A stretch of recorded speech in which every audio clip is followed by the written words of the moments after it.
Hey guys, what's going on? How are you? We are back. Hopefully better than ever. It's been a while. It's your boy Hebot coming at you with another episode of We Got Next, the podcast that's about the preservation of the gaming culture. And basically, I wanted to apologize to everyone that follows me on the exile with my brother E-Rock and the other fellas because I wasn't feeling well this morning and all last night, and I couldn't really make it through. So I know a lot of you guys were expecting me there, and I couldn't show up, so I apologize. So I figured, let me try to do something myself a little bit later on. It took a little longer than I needed to because of adjustments, people that I wanted to get on that were having a little trouble, which is perfectly fine because that's the nature of this whole podcast game. So, as you see in the title, it's basically our thoughts or my thoughts and the rest of the fellas' thoughts on today's Xbox showing, and we'll talk a little bit in depth, get everybody's perspective and what's going on. And hopefully you guys will join for the whole show. Maybe we'll be on here for an hour and a half, who knows? Maybe a little less, maybe a little longer. The point is that it's to talk about the gaming celebration today and, gives our ins and outs. And, I want everybody to be as truthful and honest. Let me know how you feel. If you didn't like the show a lot, if you did, it doesn't matter. I'm not here, or we're not here to judge. We're here to talk. We could agree to disagree, but that's what it's supposed to be. So without further ado, I'm going to start off with my panel. I got some great members, some newcomers for the first time on this show, which I'm completely humble on and honored to have them on because they're great people, which I followed for a long time, and they deserve to be heard, and their voice needs to be out there more and supported, which is a shame because this community tends to support the people that don't really deserve it, that are not really genuine, but they do. And the ones that do, they don't get it. So it is what it is, but that's neither here nor there. So we'll start off with none other than the Hawaiian assassin I got over here, Mr. Sega Forever, straight from Hawaii with his roosters in the back. My brother, how are you? Welcome back to We Got Next, your second home away from home. How's everything?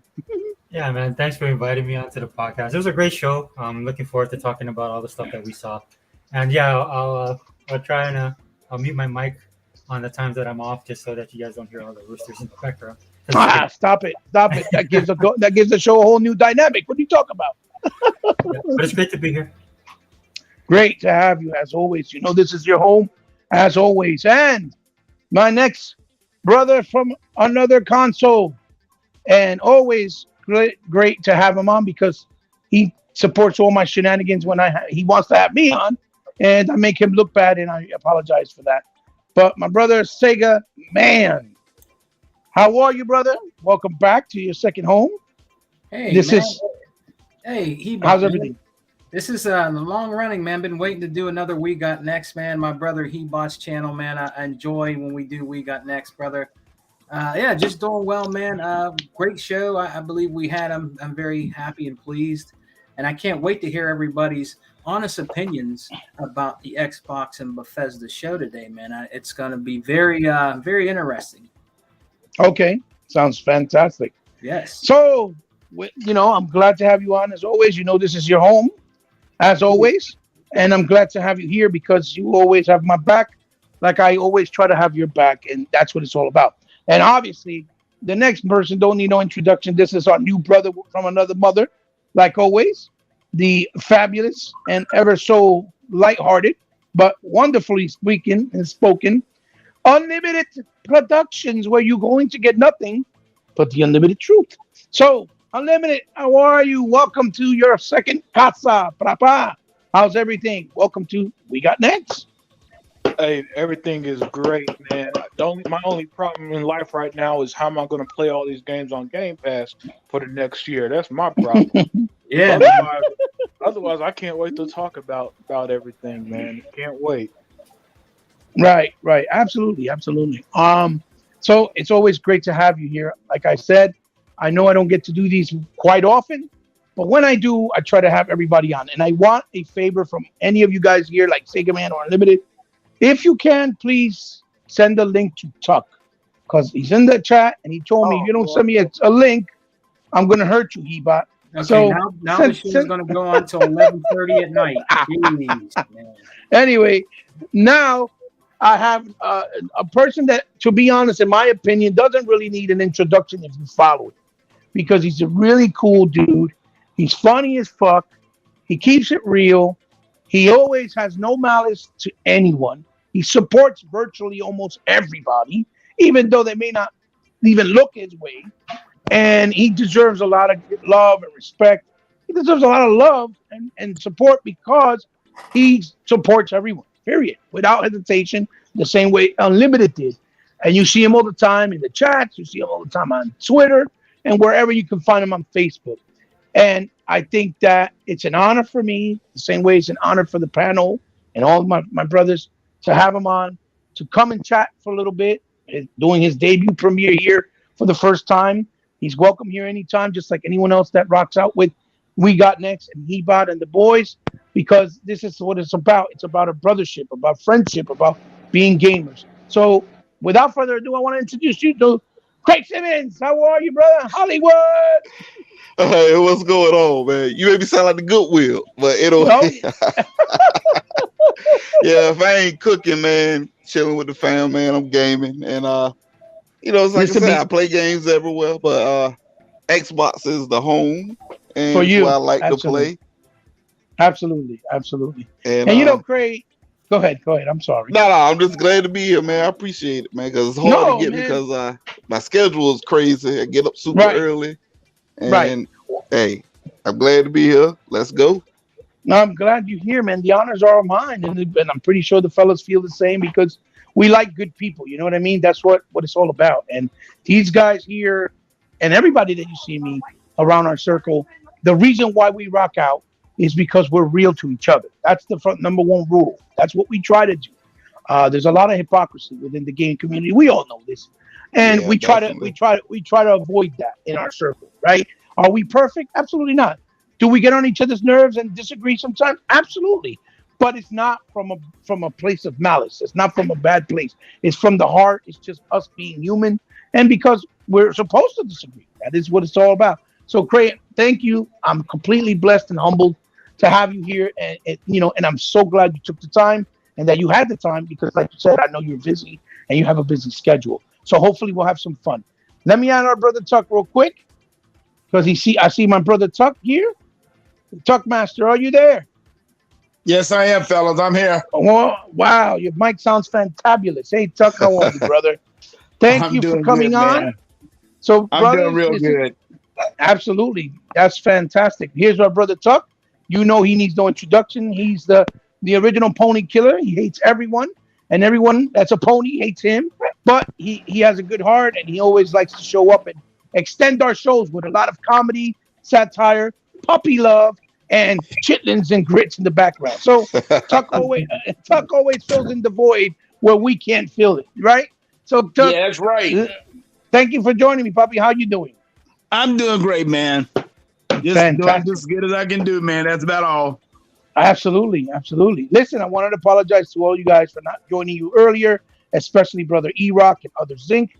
Like I said, I wasn't feeling too well. But again, you know how it is. You got to deal with life and situations. Everybody knows that I have ailments just like other people in the community, and I've been very vocal about it. So it's hard for me to do these, but I try to do them from time to time when there's a special occasion, like today, where you could talk about gaming because this is our Super Bowl, regardless of what. Nowadays it's very sparse that we even get some shows or anything to highlight. So it's good that we have something to look forward to, right? To the chat real quick, thank you, Idols Poseidon, for always being here. Channel, thank you so much for being here. And Daya 4568, thank you. Shinu Elite, thank you so much for the get wells. I appreciate you being here. Master Chief, brother, I miss you so much. Thank you for stopping by. I know we don't get to talk much, but I've always think about you, brother. I'll never forget about you. So guys, let's get with it because it's a lot to process and a lot to talk about. But I just want to start off with everybody's thoughts first of what you probably didn't like about the show, and then we could talk about what we did like, and then we could give it a grade, just to try to make it kind of structured. Even though I don't like doing it structured because I like doing things more from the hip. But I will say this: for me, I probably get some enemies today because I'm not really in a certain state of mind that people would expect me to be, as usual, like I would normally be. But I kind of feel like the showings that we've had to this part and to this point kind of solidifies that E3 still needs to be in the big screen or in the big show, live and direct, with the showings on stages with people, because I think it has more of an impact with what we're seeing now, even though what we're seeing is still greatly appreciated because the effort is there, the time is put in from these developers and these publishers and these companies. But I think that it's kind of showing already that the impact of COVID not being there in person is kind of showing its face, because it's kind of underwhelming in some aspects and kind of, not clear in others with certain games coming out or release dates. But I'll give more detail when I get my thoughts. So I'll start off with my brother, Craig Simmons, since you're the guest of the show for today. I'll start off with you, Kay. Did you check out the show? And what did you like about the show? Or what didn't you like first? Let me correct that. And what did you like about the show? Or if there were anything that you didn't like? And we'll start with that, and then we'll go back to you and ask you what you did like. All right. Damn, you put me on the hot seat. Okay. Oh, no, brother. You're the guest. You're the guest of the day. All right. Normally, I go back and watch these shows 2 or 3 times before I really put my thoughts in. But basically, what I didn't like, no Hellblade. I mean, let's face it, we was looking forward to it. And I'm not trying to sound like an echo chamber or whatever. No Hellblade, no Fable. And I was looking forward to the Gears collection. Granted, I got them all backwards compat already installed on my One X and Series X or whatever. But I was looking forward to seeing that, especially with the new Unreal Engine 5 or whatever. But basically, that's my main thing. But the main thing, they show games, and that's what we want. Everything ain't for everybody, because they started off good with Redfall, which Redfall, actually, I wasn't interested in it at all until they showed it today. And I'm like, okay, I got the traditional Left 4 Dead feeling. And I don't know if y'all ever played Killing Floor 2. It came out, PS4, Xbox One. So I'm like, cool. It got me interested. But then they kind of lost me with all the little filler games, I guess that's what you want to call it. But they showed games, and that's what we buy these consoles for. As I said earlier, everything ain't for everybody, but you pick and like you got the people that say they only play AAA, got to be exclusive, but they showed games, and if you don't want it, the best part about it, and I ain't trying to sound like a commercial or a corporate guy, but most of the stuff came to Game Pass, so you don't have to really spend no money. Real talk, outside of your yearly subscription, or if you got the points racked up, then you're good to go. And you try it out, you like it, you play it, you buy it when it leaves, before it leaves. If you don't like it, you uninstall it and you keep it moving. And that's how I feel about everything. But that's my main thing. But other than that, like I said, I love the show. It was just game after game after game. And my wife, she was doing her thing in the kitchen, not trying to sound stereotypical, but she ran in and was watching. And I'm gonna tell you, when they showed Plague's Tale, she sat down, she said, "Babe, we got to get it." I said, "I know, babe." And I said, "Game Pass got us." And you know what she said? She kissed me on my cheek. Can't wait. Can't wait. It was a good show. It was a good show. Was it the A+++? No, because everything ain't for everybody. Good show. They show games, they show gameplay, which everybody's crying over. But certain companies can get away with showing fucking trailers forever with no gameplay. But Xbox showed up. They showed trailers, they showed gameplay, and basically, and from the jump, they said the next 12 months. So you got a window now. The next year, it ain't got to be the physical year, January to December. They just said 12 months. You pick and choose how you want to interpret. But I enjoyed it. I loved it. I smoked me some reels beforehand so I could sit down and eat and watch it. Had me some good drinks, and hey, I won't disappoint. All I can say is just thank God it's coming to Game Pass, because with kids, everybody here, we got families. Yes, and, sir. My pocket's getting a little reprieve. But for the games that ain't on Game Pass, which we'll talk about later, for some of the stuff, Call of Duties and Personas or whatever, because Game Pass looked out for me, I got the money to buy those. So I'm good. It was a great show. I enjoyed it, and I don't know what else to say about it. I mean, people gonna hate. Like I saw people on Twitter earlier hating on it already. Talking about mid. I politely say this: shut the fuck up. If it ain't for you, keep it moving. But if you like games, that's what they gave us, games. Right. And I was happy. That's excellent.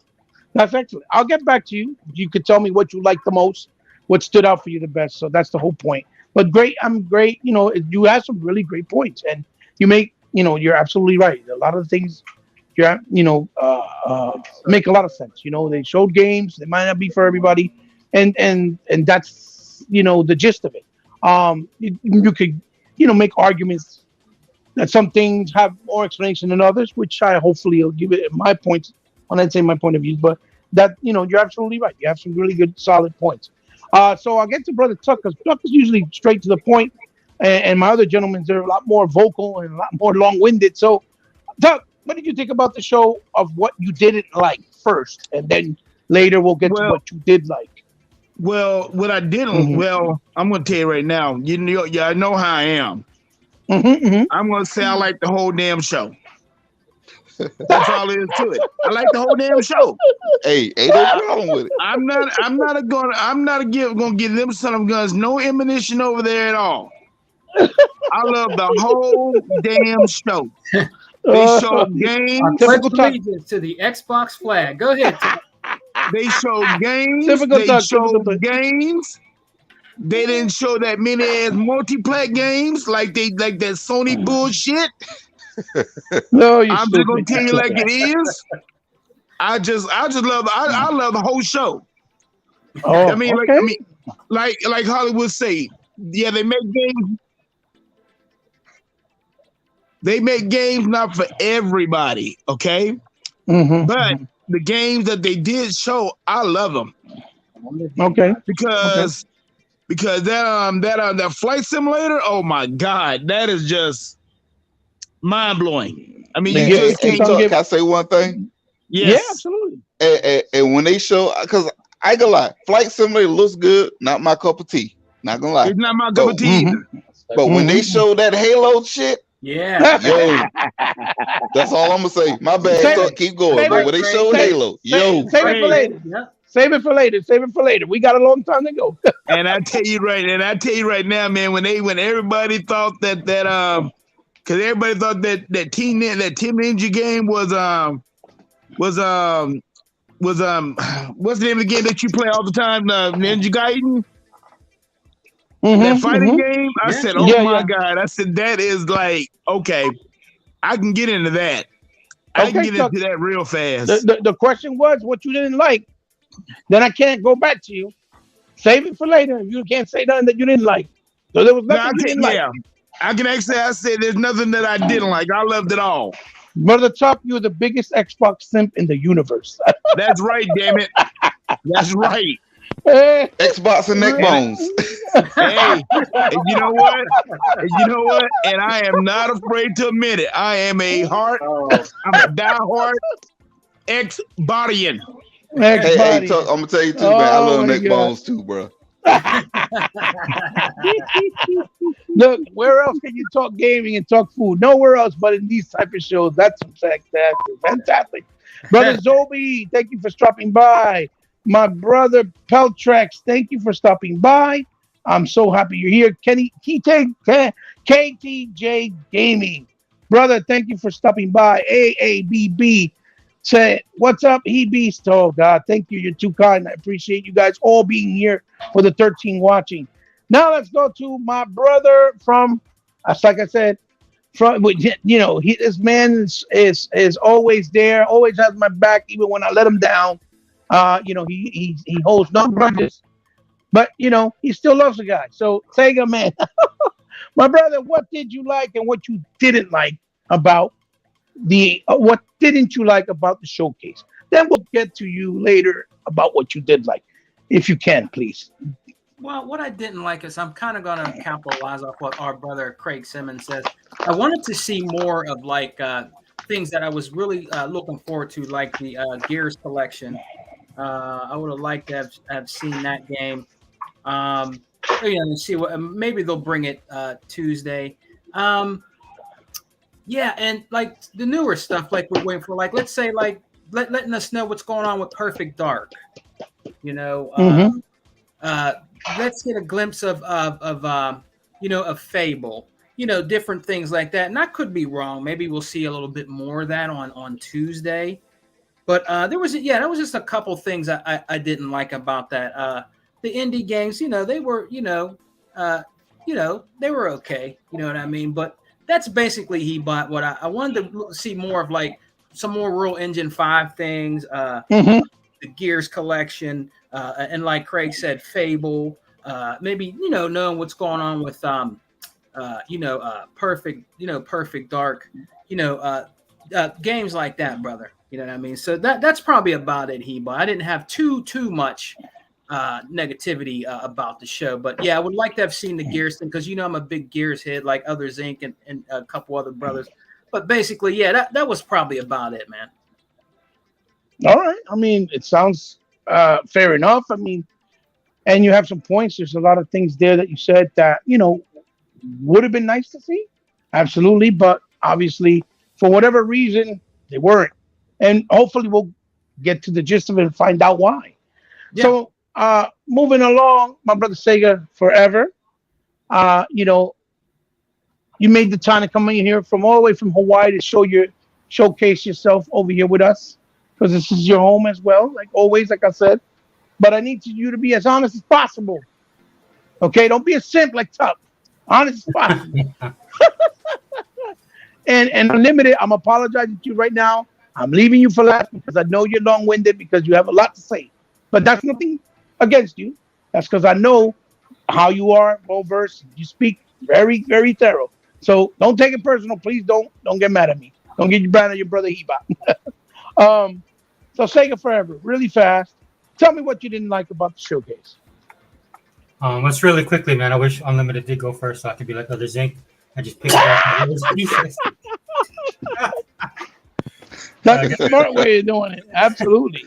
I guess I got to come up with my own ideas. What I didn't like, maybe that they didn't buy Sega. Okay. Or any type of purchases. Yeah. Okay. So, right. That I'm kind of like Tuck. I didn't have any problems with the showcase itself. In fact, everything was pretty much 100 for me. As far as right. I mean, if you guys watch my stuff, and I know you guys, look at my content and stuff like that. I'm a Game Pass whore, so. He said I'm a Game Pass whore. Yeah. So everything to me is just like that's the focus for me right now is Game Pass, and what Microsoft is doing or trying to do, right, is trying to add like the variety. Like Craig says, not everything is everybody's cup of tea, which I experience the same thing. But at least, like Sega Man says all the time, right? At least you can download and try it out, and if it works for you, fine. If it doesn't, but then you might come across something that you like. Like I'm playing Star Citizen right now. I never thought I would like that game. It was totally a game that I didn't think it was going to be the way it was. But if I didn't have it on Game Pass, I probably wouldn't have tried it. So that's what I was looking at with the showcase, man. They just showed a lot of different stuff, a lot of variety across the board. They addressed all the criticism. And it's funny because, like Craig, I was looking at Twitter earlier and, a lot of these other media sites. And, the narrative is constantly shifting with this dude, man. It's like you're on quicksand with these guys. Right. It's to watch, man, because at the end of the day, I mean, like people were saying earlier when we were talking about it, this is just one of the showcases. Who knows what the second one's going to be? But if you're asking me for this showcase, I thought it was awesome. I enjoyed every minute of it. Yeah. All right. I mean, it is what it is. If you felt that was the only thing that disappointed you. Listen, it's fair enough, and that's why it's your thoughts of it. Absolutely. And but at least you didn't find too much not to like about right the show, which is great. It's fantastic. Flip Money, thank you for stopping by. Do it sex. Machito, thank you for stopping by. And others think, my brother, thank you for stopping by, brother. So now, without further ado, we're going to go on to our brother Unlimited. Unlimited, I know that you know how to critique things very, um, discreetly and thoroughly. Um, I know you do usually don't try to find any negativity on things, but you always speak from the heart. If you do like something or if you don't, so for you, what was that anything, if anything, that disappointed you for the showcase? Was exactly that disappointed you? And the reason why I'm starting with the things that you didn't like is because I wanted the show to end in a positive way. So we'll talk about the good stuff, last, and the bad stuff first. So Unlimited, what didn't you like about the showcase? Um, what I didn't like, well, Xbox has announced a lot of games over the last 2 years, and Right, and right, we didn't see any of them. right. I thought they show a Val. You predicted Hellblade, and neither showed. Mm-hmm. Um, I don't think they have a big holiday game this year like they did last year with Forza and Halo in November, December. Mm-hmm. Mm-hmm. Mm-hmm. I, I can't. I think Scorn, is the biggest game they have late in the year. Yes. Yeah. Mm-hmm. Yeah, so there's that. And even though I like the show overall, there's still a surprising amount of games I didn't care for. Mm-hmm. Mostly the stuff that I tend to not like are updates. Like I don't need to see a Sea of Mm-hmm. Thieves update for the 6th year in a row. I don't need to see Elder, and I understand why they're there. Again, they have massive games like Sea of Thieves and Elder Scrolls Online have massive player bases. I just personally don't play them. So when I see the update, I kind of tune out because I'm not going to play stuff like that. So I guess those are the two negatives off the top of my head that I have is yeah, just a lack of seeing more of all the awesome amazing look. And then you go on Twitter and you see that their studios tweet stuff, and unfortunately, the guys at Machine Games tweet something, and you Mm-hmm. think that it's going to lead to Indiana Jones or Wolfenstein 3 or something, and it don't. Mm-hmm. Just little Mm-hmm. stuff like that. Nothing massive because I can't complain of 30 games shown and all of them on Game Pass within the next year. So nothing Mm-hmm. massive, just little stuff like that. I I I it, I guess if I were to pace things a bit, um, I cut content like Elder Scrolls and Fallout, just put a regular ad or something up for those games, and focus on Mm-hmm. stuff that hasn't come out yet. That's just me. But I don't run these companies, so what do I know? That's No. really that's really yeah that's really it off the top of my head. There wasn't much that I didn't like, other than other than a surprising number of games I don't have personal interest in. Right. I mean, Oh yeah, like that's Persona. I'm never good. gonna like Persona. People hype up that game, but my God, I just it looked like just some teenage bullshit, man. I definitely can relate with what you're saying. And you hit some really great points that I also feel. So I'm gonna segue to my thoughts myself. So I appreciate your truthful and honest opinions because I know they're from the heart and I know they're real. I mean, you're not that type of dude to slander if Xbox does something wrong or miss a mark just for the sake of doing it. You do it because you care about what they do, how they do it, and the products they produce for the future for us. You've done it very vividly and very truthfully and vocally for a long time on your channel. So I appreciate your thoughts. Thank you for that, Unlimited. So I'm going to segue right in with what you just said. Start with one of the things, like, for example, what you just said, Persona. See, I feel that the show as a whole, if you're looking at it in a realistic standpoint, was lackluster in the sense. Please don't cut my head off, guys. Hear me out. in the sense that, like, for example, what Unlimited just mentioned, something like Persona, right? It's been years and years and years that the Xbox community, AT Reaper, thank you for joining me, brother, has been asking for something like Persona, right? Here we go, we get Persona, but the reason why we get Persona is because Microsoft had to pay out of pocket to put it on Game Pass. You see what I'm saying? It wasn't because Atlas and Sega felt that it was the right thing to do to support to support Microsoft and the Xbox product or brand by putting it there without any perks, I guess, or without any, convenience to them first, because they've had these games on Nintendo, they've had these games on the obviously the PlayStation platform for a plethora of years, and they did put some of the games during 360, but they did it because the 360 was the leading platform. They weren't making money anywhere else, right? But then they finally come through after all this time since 2013 that people have been asking, or 2014, and it's because they paid for it. Microsoft had to pay for it. And I feel that Microsoft shouldn't have to pay any Japanese developer to put any game on Xbox, because I think Xbox has deserved the right and respect to get support from a Japanese developer with what they do and how they do things for them, even though they haven't been embraced in the Japanese industry, culture, or in Japan itself as a whole, right? As a gaming company. They're still looked at as the intruders coming in, even though places like Sony has abandoned Japan altogether, right? So for me, that feels more like an insult. I'm glad it's there. I'm happy for those who wanted it, but it feels like an insult or a slap in the face because we had to pay for it out of pocket, Microsoft, right? That's what I mean when I say we. Is it good that it's there? Absolutely. But then the other insult to that is that it's digital. It's not even physical, right? So why? If everybody else gets physical copies, we can't have that option as well. So that's one of the things, for example, why I feel that that should not be something that they put on stage. I understand why, because they want to hype up people that have been waiting for it, but I feel like it's like they're not worth the time after they ignored the Xbox brand for as long as they have. That's one thing that, for example, disappointed me. Another thing, like,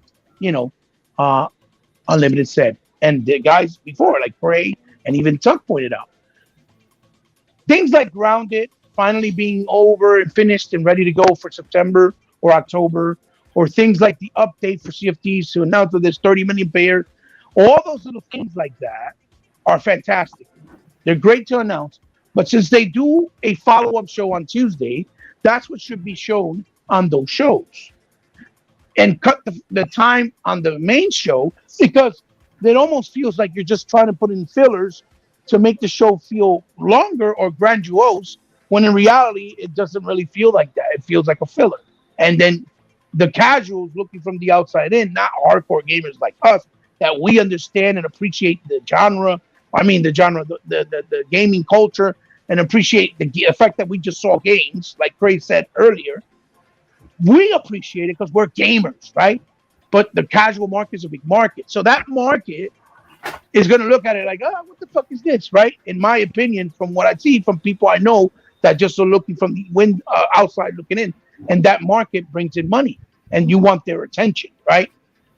So things like that also disappointed me. What also disappointed me was that I feel that a game like Hellblade 2, that has been in development for over 5 years, should have been shown at least to the point where they gave an actual release date, or show another trailer with actual in-game footage, being played, because it's been a long time. And I know they want to show it as the best possible way, but just show something that's clean and polished as possible, so that the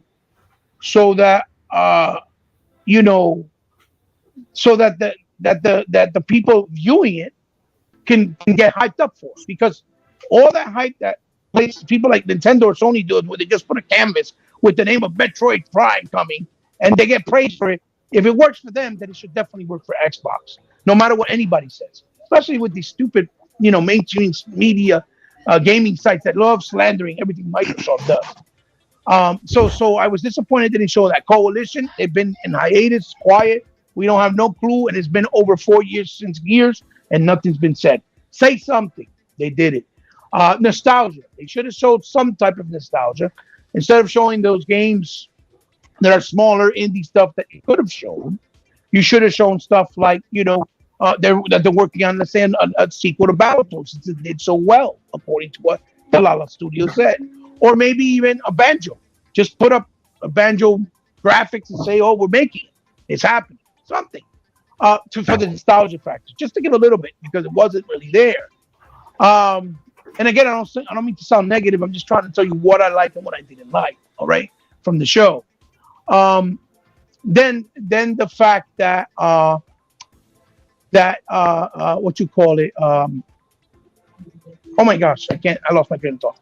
Regardless, things like that, I feel could have been cut out, right? And they could have saved time, cut it down a little less time, and just left more of the heavy hitting, more meaningful announcements to make the show stand out as more solid and not like it had some fillers in between to put in, right? Like the Persona shit, right?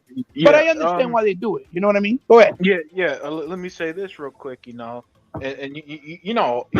love games big and small, and I'll never disrespect Absolutely. games. Games for no reason.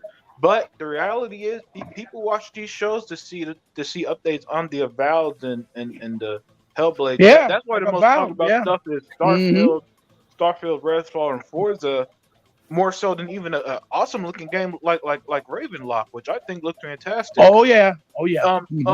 But there's a reason why those are most talked about in shows like this. It's one of those things that it is what it is. I don't mind. I don't usually mind filler, but when I think of quote unquote filler, I do think of like a Ravenlock or Diablo 4 moment more so than an update on the games that's been out for years now. But you said a great point. Something like Ravenlock or even Diablo 4, right? They're like high quality indie, so you can leave those within the show. But an announcement of Grounded coming out finally, right? The full game that could be left for the smaller show. You see what I'm trying to say? Yeah. That doesn't necessarily need to be in the big show because we already had it for a long time. We know it's supposed to be finishing soon. It's not something that's going to excite the hardcore, but or maybe the hardcore, but not really the casual. You get what I'm trying to say? Yeah. And the other thing is that I feel like Microsoft is trying to make the show be more catered to PC and the indie space, which I think it's a product of COVID, of not being at E3 for itself, and that's kind of the problem, more than the console ecosystem, right? Not to say that they don't care about us. I'm not saying that. Not to say that we even care that we share the ecosystem with PC. No, that's not what I'm saying. I just feel like they concentrate way too much on the two sides, like the PC market, right, or the indie market, that really doesn't treat them with the love and respect like the console gamers. You see what I'm saying? Like the indie games, they did a lot of world premieres of console launch, right? We all know something like Cocoon is going to be on Xbox for like 2 months, 3 months, and then real quick they're going to be like, well, we want to put it on PlayStation or Nintendo because they have a bigger market share. You get what I'm saying? Meanwhile, we have stuff like Kena and stuff like Final Fantasy Remake 7 that hasn't come to Xbox yet when Sony don't own or pay a dime for none of them just to be exclusive for a time period. You see what I'm saying? And that's what kind of gets me angry, that I feel that Microsoft puts way too much weight on the indie space that doesn't really have loyalty or at least appreciation for them helping them, because that's really what they are, because that's why they showcase them.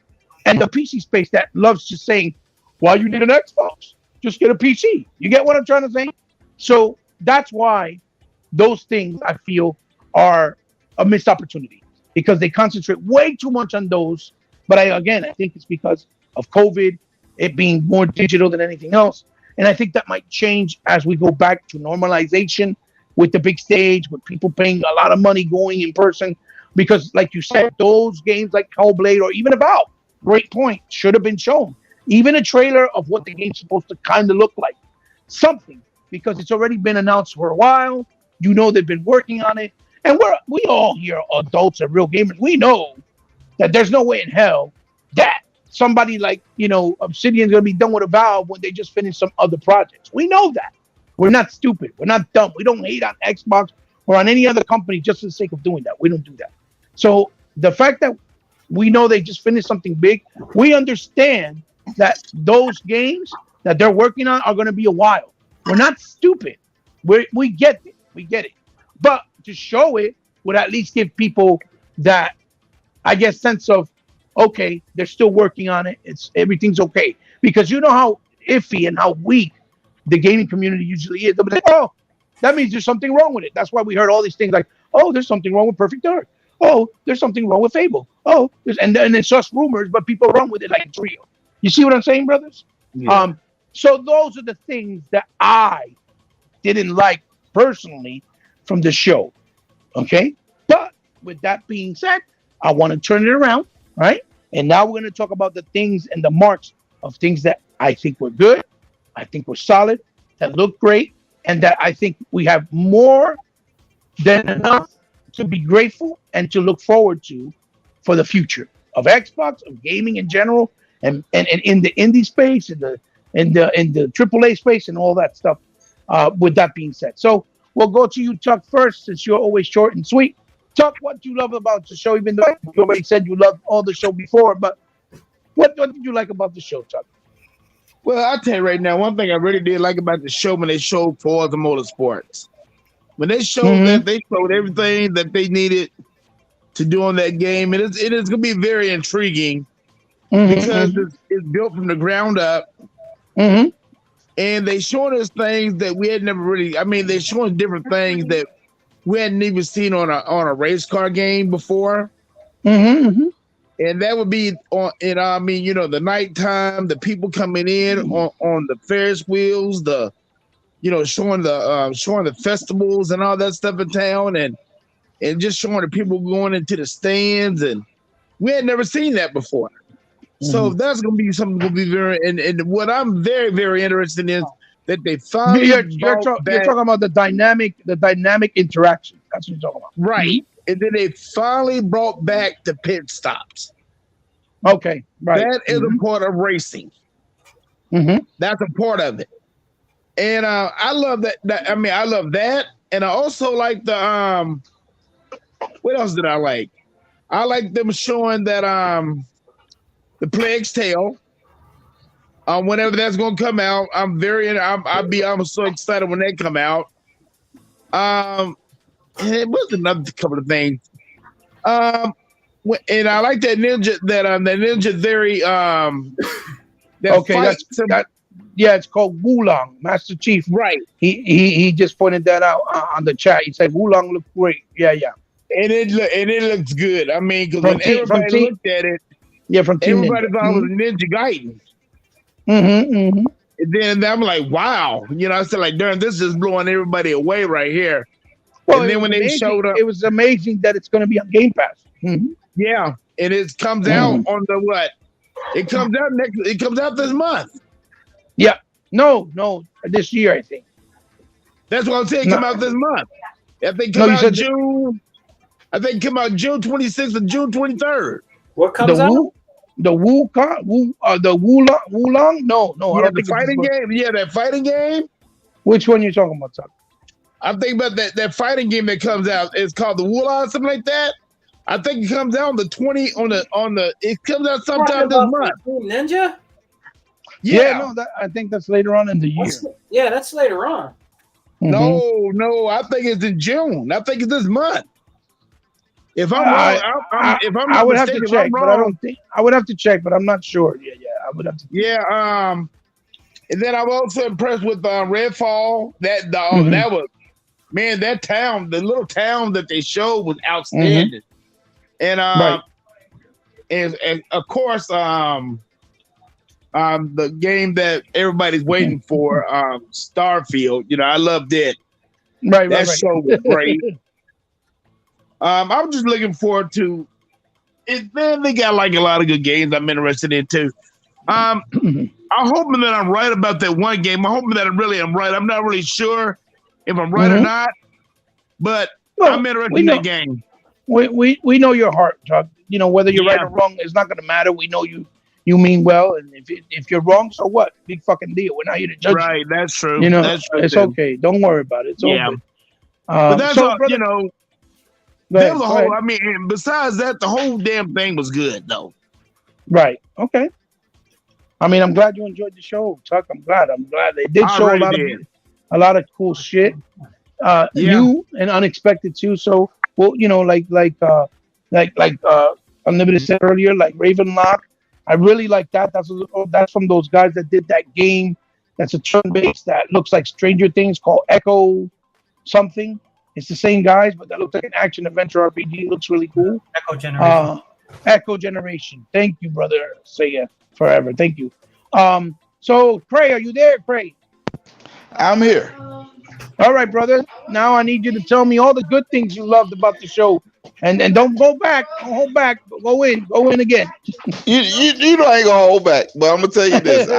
Like I said, I normally watch it once or twice before I do my little synopsis on it. But they show games, all right. So I'm gonna go with starting off first. We got, like I said, the game for Team Ninja.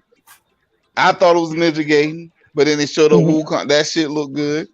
I just hope it doesn't play like Demon Souls. I know Demon Souls, and they got that damn following. And I hats off to y'all that love to get punished like that, because that's why I haven't bought Elden Ring yet, because I don't want to get beat up on a $60, $70 game. Really, I really don't. Yeah, that's So, you know, if I'm a gamer, call me a gamer. If you don't think I'm a gamer because of that, fine. But shit, that looked good. Especially us, that we're older and our fucking instincts are not as fast anymore. You bugging. That's annoying. Shit. Even let's be real. Even if we was young back in the days. Oh yeah. Certain games when I grew up with the NES, you know, that was my first console. I mean, Atari was around, but the first one I physically had was a Nintendo Entertainment System. And certain games just drove me crazy. Battletoads. Oh yeah. Absolutely. You know, you love it, but the shit was fucking hard. Right. I mean, real talk. You know, I mean, the people that beat it, hey, God bless you. Godspeed. Y'all were fucking amazing. I don't mean to cuss. I'm sorry. If I'm cussing, I'm sorry. I'm a little liquored up. Sorry. Listen, you be you. Don't worry about it, brother. Okay. Well, other than that, you know, they showed us games. I mean, again, I'm still gonna harp on the Hellblade not being there, because I was looking forward to that and Fable, but I'm not a racer guy by no means. Forza Horizon 5, you know, 4, 5, wow, blew me away. But when they showed Forza Motorsport, I had to wipe my forehead. God dang. I'm not a racing guy. But damn it, and Game Pass. Say what you want to say. We like to rent games. Fuck you who say that. It is what it is. But hey, thank you, Xbox Uprising. He said that Wulong is early 23. Thank you. And you're right, other things. I'll get to you in a minute. Go ahead, Ray. I didn't mean to cut you off. Oh no, you good. It's your show. Do your thing, baby. Do your thing. But I'm gonna say that Forza Motorsport. I'm about to buy a damn racing wheel and some pedals. I don't know. I'm about to gear in and strap up and go ham. That shit look good. I'm sorry. And then they showed a whole bunch of games like man, normally I write my notes down, but like I said, I just watched it, but it was some game on maybe y'all can remember. It was third person, open world with the ninja running around. It wasn't Wukong, but it was another ninja game. Oh, you're talking about with the shadows, and that was good. Well, there were two. There was Erebon. I think it was, who said that? Who said Erebon? That was me. Unlimited. It was you. Yeah, it was Erebon, and there was also the one from the people who did Ashen, which is called Flintlock. That had the black girl with the little dog. She was fighting the boss battle when they were throwing the arrows down at her. The feathers. And it had the little dog, and the dog can mute. She can fly and mutate into the dog and fly with the dog. Yeah, or like it looked like a little It looks like that little dog with those big ears from Final Fantasy and shit. I know Matter of exactly. fact, at the end of the trailer, they were sitting down. That's the one. That looked good. And then again, not trying to sound like a corporate guy, but these are games that, let's be real, we love Xbox. That's our home to play at. But some of these games you wouldn't be willing to throw your money on up front. But because of Game Pass, without being hesitant. Yeah, absolutely. It's a great exactly. Yeah. So and again, I'm not trying to say this is what Xbox is going to. Like people are saying, oh, they go on Game Pass, but real talk, this is the future of gaming. I mean, it's gonna be big games, it's gonna be little games, it's gonna be medium games. But Game Pass is giving you all of that, and that's the main thing I liked about this show. You don't have to really risk a lot no more. And don't get me wrong, I got a PS5, I got a PS4, PS2, PS1, and some of the games on Sony I got. But if Sony was offering this on their platform, because we all hear the talk when people say Sony exclusives, right? But let's be real, all those quote exclusives don't sell. Like I can't outside of the big 3 or 4. I don't take a chance on it. Hey, Craig, listen, there could be 400 games that come out a year. This is just a fact. Out of the 400 games, maybe 10 games sell well. And that's just a fact. But what Game Pass has created, like you said, is the ability to try these games without being afraid. And more than likely, if we like that game, we're going to buy it. And I'm going to do you one better. You was generous with Sony saying 400. Let's be for real. These consoles, companies, when it comes to exclusive games outside of Nintendo pretty much everything's exclusive to Nintendo, so we get that. But Sony maybe will put out 10 games. Out of those 10 games, maybe 2 of them will stick. You're right. But I'm talking as the whole collective. If it ain't Last of Us, God of War, Uncharted, Spider-Man, and now we can throw Ghost of Tsushima in there. That's it. All these other exclusives everybody talk about, you can talk about Persona all you want. And I know Xbox gamers and people saying Xbox ain't got Persona. I don't give a fuck about Persona. Right. I don't give a fuck about none of that shit. Right. But guess what? I'm glad it's coming to Xbox. But guess what, Craig? You can play it. With no extra cost. No extra cost. You can pay the $60, $70 on PlayStation. But I'm just saying, and I guarantee all these exclusive games that got to be only 5 or 6 of them are popular. Right. And they don't catch traction. Then it is what it is. Another point to what you're saying, to add to what you're saying, is I guarantee you that Persona, even though I don't like that they paid for it, right? Because I think that's hypocritical, right? Yeah. It's going to find a bigger audience because people are going to try it because it's on Game Pass. And I'm going to tell you that. And I ain't talking about the Xbox gamers, but you got Game Pass on PC. And then I took my bullshit phone that I tried to get with y'all earlier on, but I take it to work sometime, and I can do the xCloud on that, right? When I did that, and people saw me playing Gears, they were like, what the hell? That's your ass and I'm Xbox at home. I'm fucking, this is xCloud. They're like, what? And these are Sony, most of everybody I work with Sony guys, because I work with a lot of younger people now in the crew I'm in now, with the job I'm doing now. And they're like, PlayStation don't do that. I said, they do, but not to this extent. But I said, you can get Game Pass and you don't have to buy Xbox. And that everybody said, oh, you got to sell the console. You don't. And I said, I'm 44 years old now, and I'm beyond you got to buy the console to play. I just want to play games. I don't care less where they come from. You could drop them out the ceiling right now. As long as I can play it where I want to play it, I'm fine. And when I showed them that, 2 of them came back to me. Now I'm in the crew of 6. 2 of them came back. I bought me a Series S. Hey, do what you do. Enjoy. That's right. Still how you play, and they PlayStation guys. They told me straight up, they play. I said, enjoy your PlayStation. I'm not telling you to throw your PlayStation in the street or cut it in half with a saw like some people do. Still like your PlayStation. Let that's your main place to play. Enjoy it. Absolutely. But no, absolutely.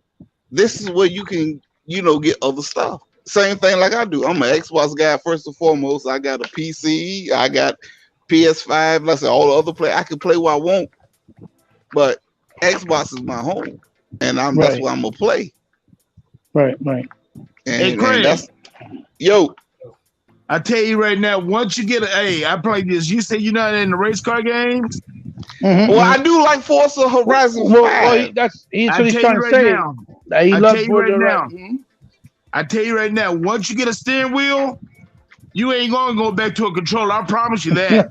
You sure? All right. What steering wheel you got? Because I'm gonna get one. Because I don't want to shift some gears and push some pedals. Dude, I got the Formula One. I got the Formula One racing wheel. From I think Logitech. Yeah, they got some good ones. I think Logitech makes it. Let me tell you. I'm gonna try because I ain't gonna lie. Forza 5, man, had me here, and I discovered every track in that game. I never did that.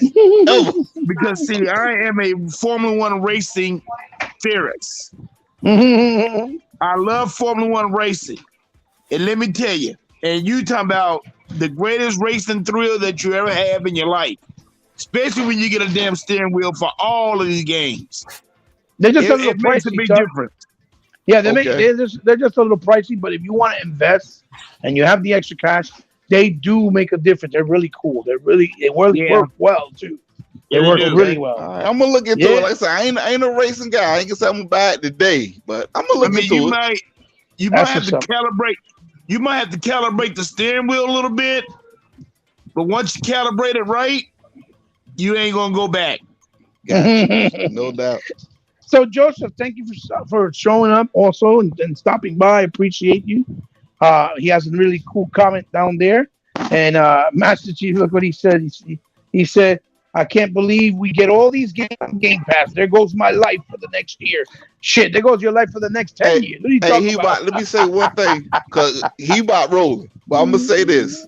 The super chat the chat you just read when he said about these games, that was as a parent. Now I'm not even talking about as a gamer, as a parent of kids that play games. I got 5 Xboxes in my house.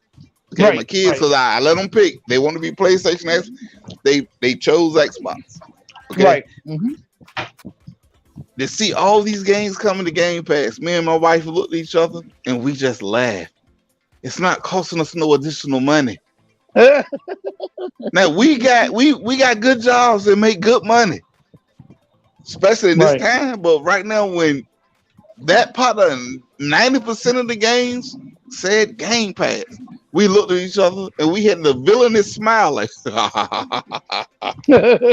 what we did, and that's what people don't. That's what people need to understand. They think we support Game Pass, we want to buy games. It ain't about that. It's about the fact you can get access to more games. And the freedom. It's the freedom.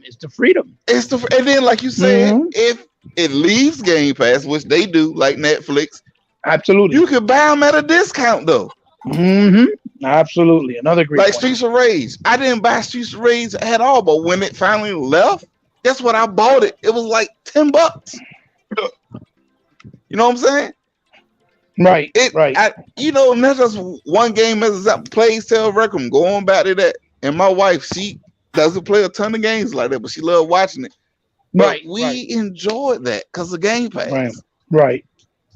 Well, you know what I'm saying? It's beautiful. It's a beautiful thing, Craig. It's a beautiful thing. I know exactly what you're saying. So, and when everybody can get together in your family, like we all sit down, we'll play Streets of Rage. All of us sit down with a controller, and we'll just beat up everything. Which we're gonna be doing with Ninja Turtles. We're gonna be doing with Ninja Turtles. Oh man, what are you talking about? When Ninja Turtles drop, I'm gonna have a Ninja Turtle mask on playing this bitch. What are you talking about? That's what I'm talking about, man. See, people don't understand because I don't know, man. I'm in the console war. I ain't entrenched in it the way I'm blind. Like I enjoy what Sony give me, what Nintendo give me. I appreciate gaming. That's the way I look at it. We all got a favorite place, and right now Xbox killing it. They got shitted on wrongfully last gen because of the bullshit launch, which we all agree is kind of fucked up. But at the end of the day, even last gen Xbox One did what they had to do. Rise of the Room still one of my favorite. It's still installed today. Right. Today. One of my favorites still. Absolutely. Today. Great stuff. Great stuff. Great you stuff. know, but you get it. The media get behind what they got to do to get their money or whoever. I get it. But the games are there. Pick what you want to play. Have fun. Enjoy everything. You have your favorites. You could be Sony. Right. You could be Xbox. Be Nintendo. Be PC. But you ain't got the hate that people game on. It's shit crazy, man. And I kind of hate I got on social media because it kind of for a while they consumed me. Yeah, ruined it for you. Yeah, I get it. Yeah, well, all of us went through it. All of us here. Yeah, but crazy. Now I just don't give a fuck. I'm playing what I want to play, and people who don't like it can eat a dick and keep it moving. That's the way I look at it. Thank you for sharing your thoughts. It's great, all great points, and you validated a lot of things that most of us feel, and a lot of us just don't even say it, don't have the opportunity to say it, or sometimes are afraid to say it because we don't want to get the hassle of these retards and these clowns hating on us for no reason, right?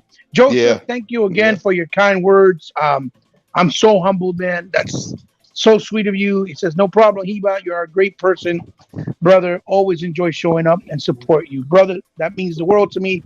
And I wish that everybody else that comes here feels the same way you do. I will say this. I ain't trying to cut you off, but Heba, real talk. Yeah. The people that I see texting and tweeting about how you helping people get this, get that, and you don't have to do that. That's what it's about. Yeah, no, I love doing that. Yeah. You could ask any one of my brothers here. I always reach out, man. They reach out to me. Don't get me wrong. They reach out to me too. Sega Forever has done things for me. Unlimited has done things for me. Sega Man has done things for me. And like I said, I see the video Sega Man did where you send them some stuff. and I want Sega Man to think, hey, Unlimited, I check all y'all stuff out. I might not comment all the time, but I check y'all out. I'm always there watching. No, we appreciate you. We know you do. We see you, brother. So Sega, man, brother, what did you like about the show? And don't hold back. Let it all out, just like Chuck did, just like, I know we don't have all the time in the world. I know we got to go, but listen, it's our time to express ourselves. It's game talk. We've only been here an hour. That's pretty good. So just let everybody know what you enjoyed about the show. Well, man, what I liked about the show, to be honest with you, is variety. Variety of games that Xbox is bringing to us as Xbox fans. They're the only gaming company right now that offers the best value for your buck. That's just hands down. There is no other company out here that offers the value that Xbox is offering you right now when it comes to gaming, which is games like Scorn. So I'm waiting for the game like Scorn. I'm waiting for that to come out. I'm a big enthusiast of racing games, since Sega Rally to Sega GT to Forza, which is the #1 racing game on the planet. Gran Turismo cannot hold a candle to Forza. Forza.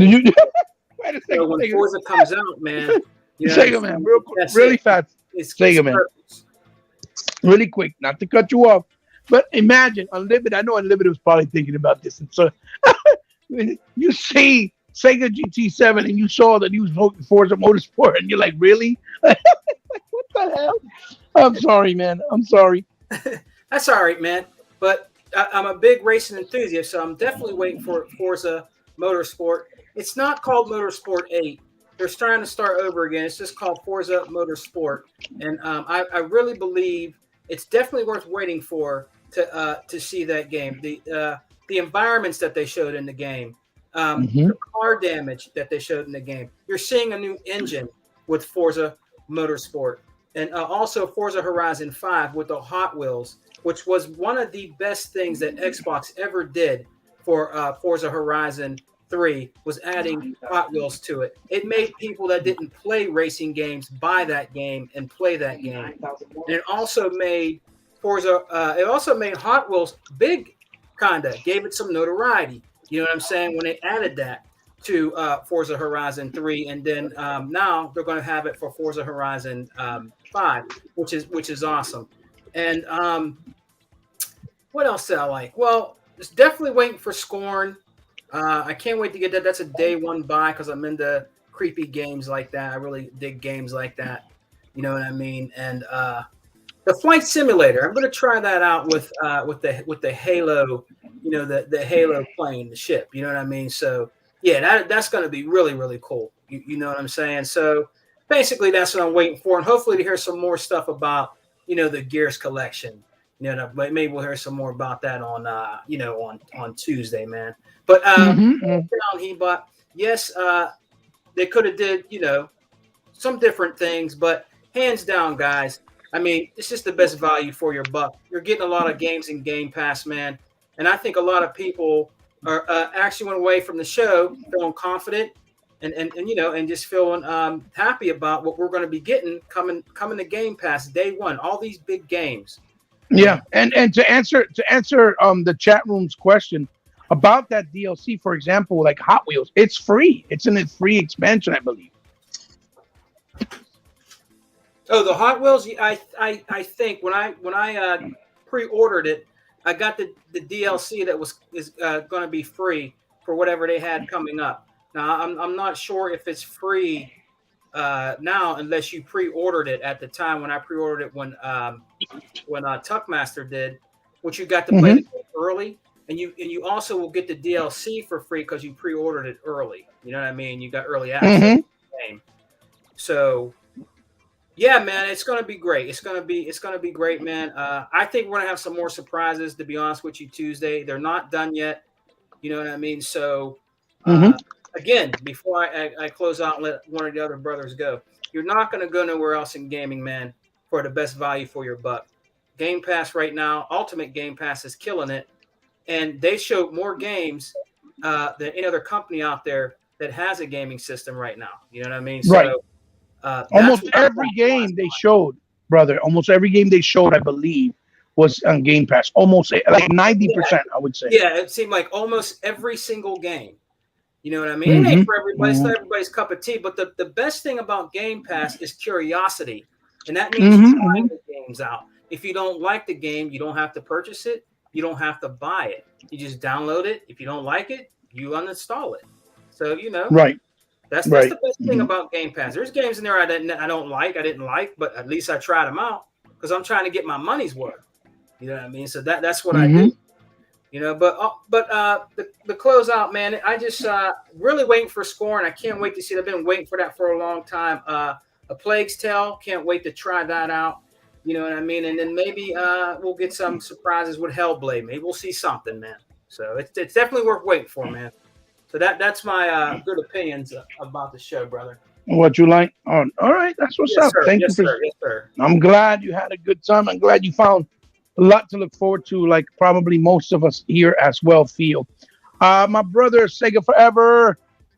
I know it's been a little while since we got to you, but it's okay because your opinions and your thoughts are never underappreciated or ever unvalued in this show. Let us know.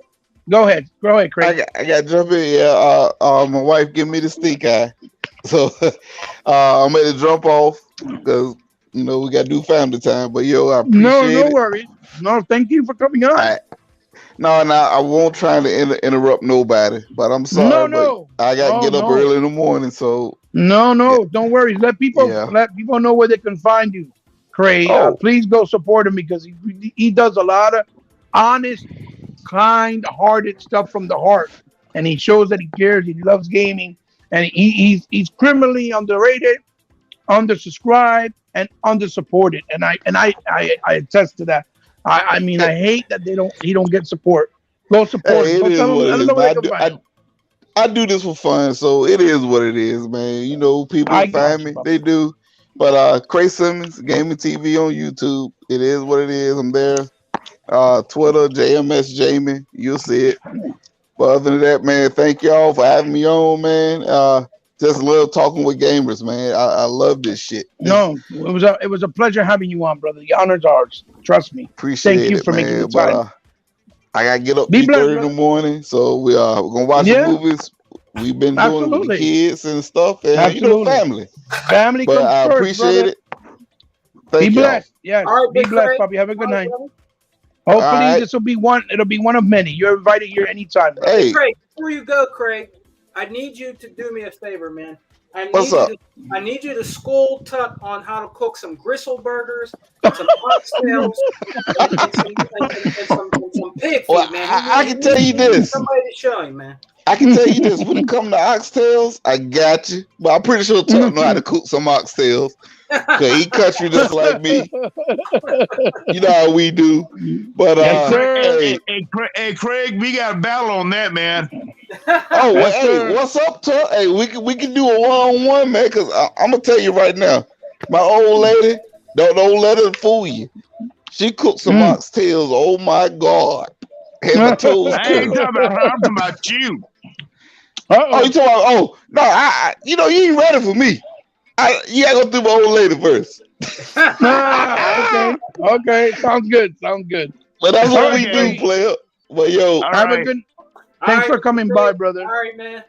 I appreciate it, man. Thank y'all. Salute. No. And hey, Salute. happy gaming, man. Enjoy everything. Game on. Same to you, Okay. brother. Have a good night. Have a good night, All brother. right. I'm out. Bye All bye. bye. Peace. Peace. A great guy, Chris Simmons. I'm so happy that he was able to make it. I'm honored and blessed, to be honest, because he's a good dude. And anybody that could take the time out to spend the year with me here at any point means the world to me, because it means they have some type of appreciation for me as a person.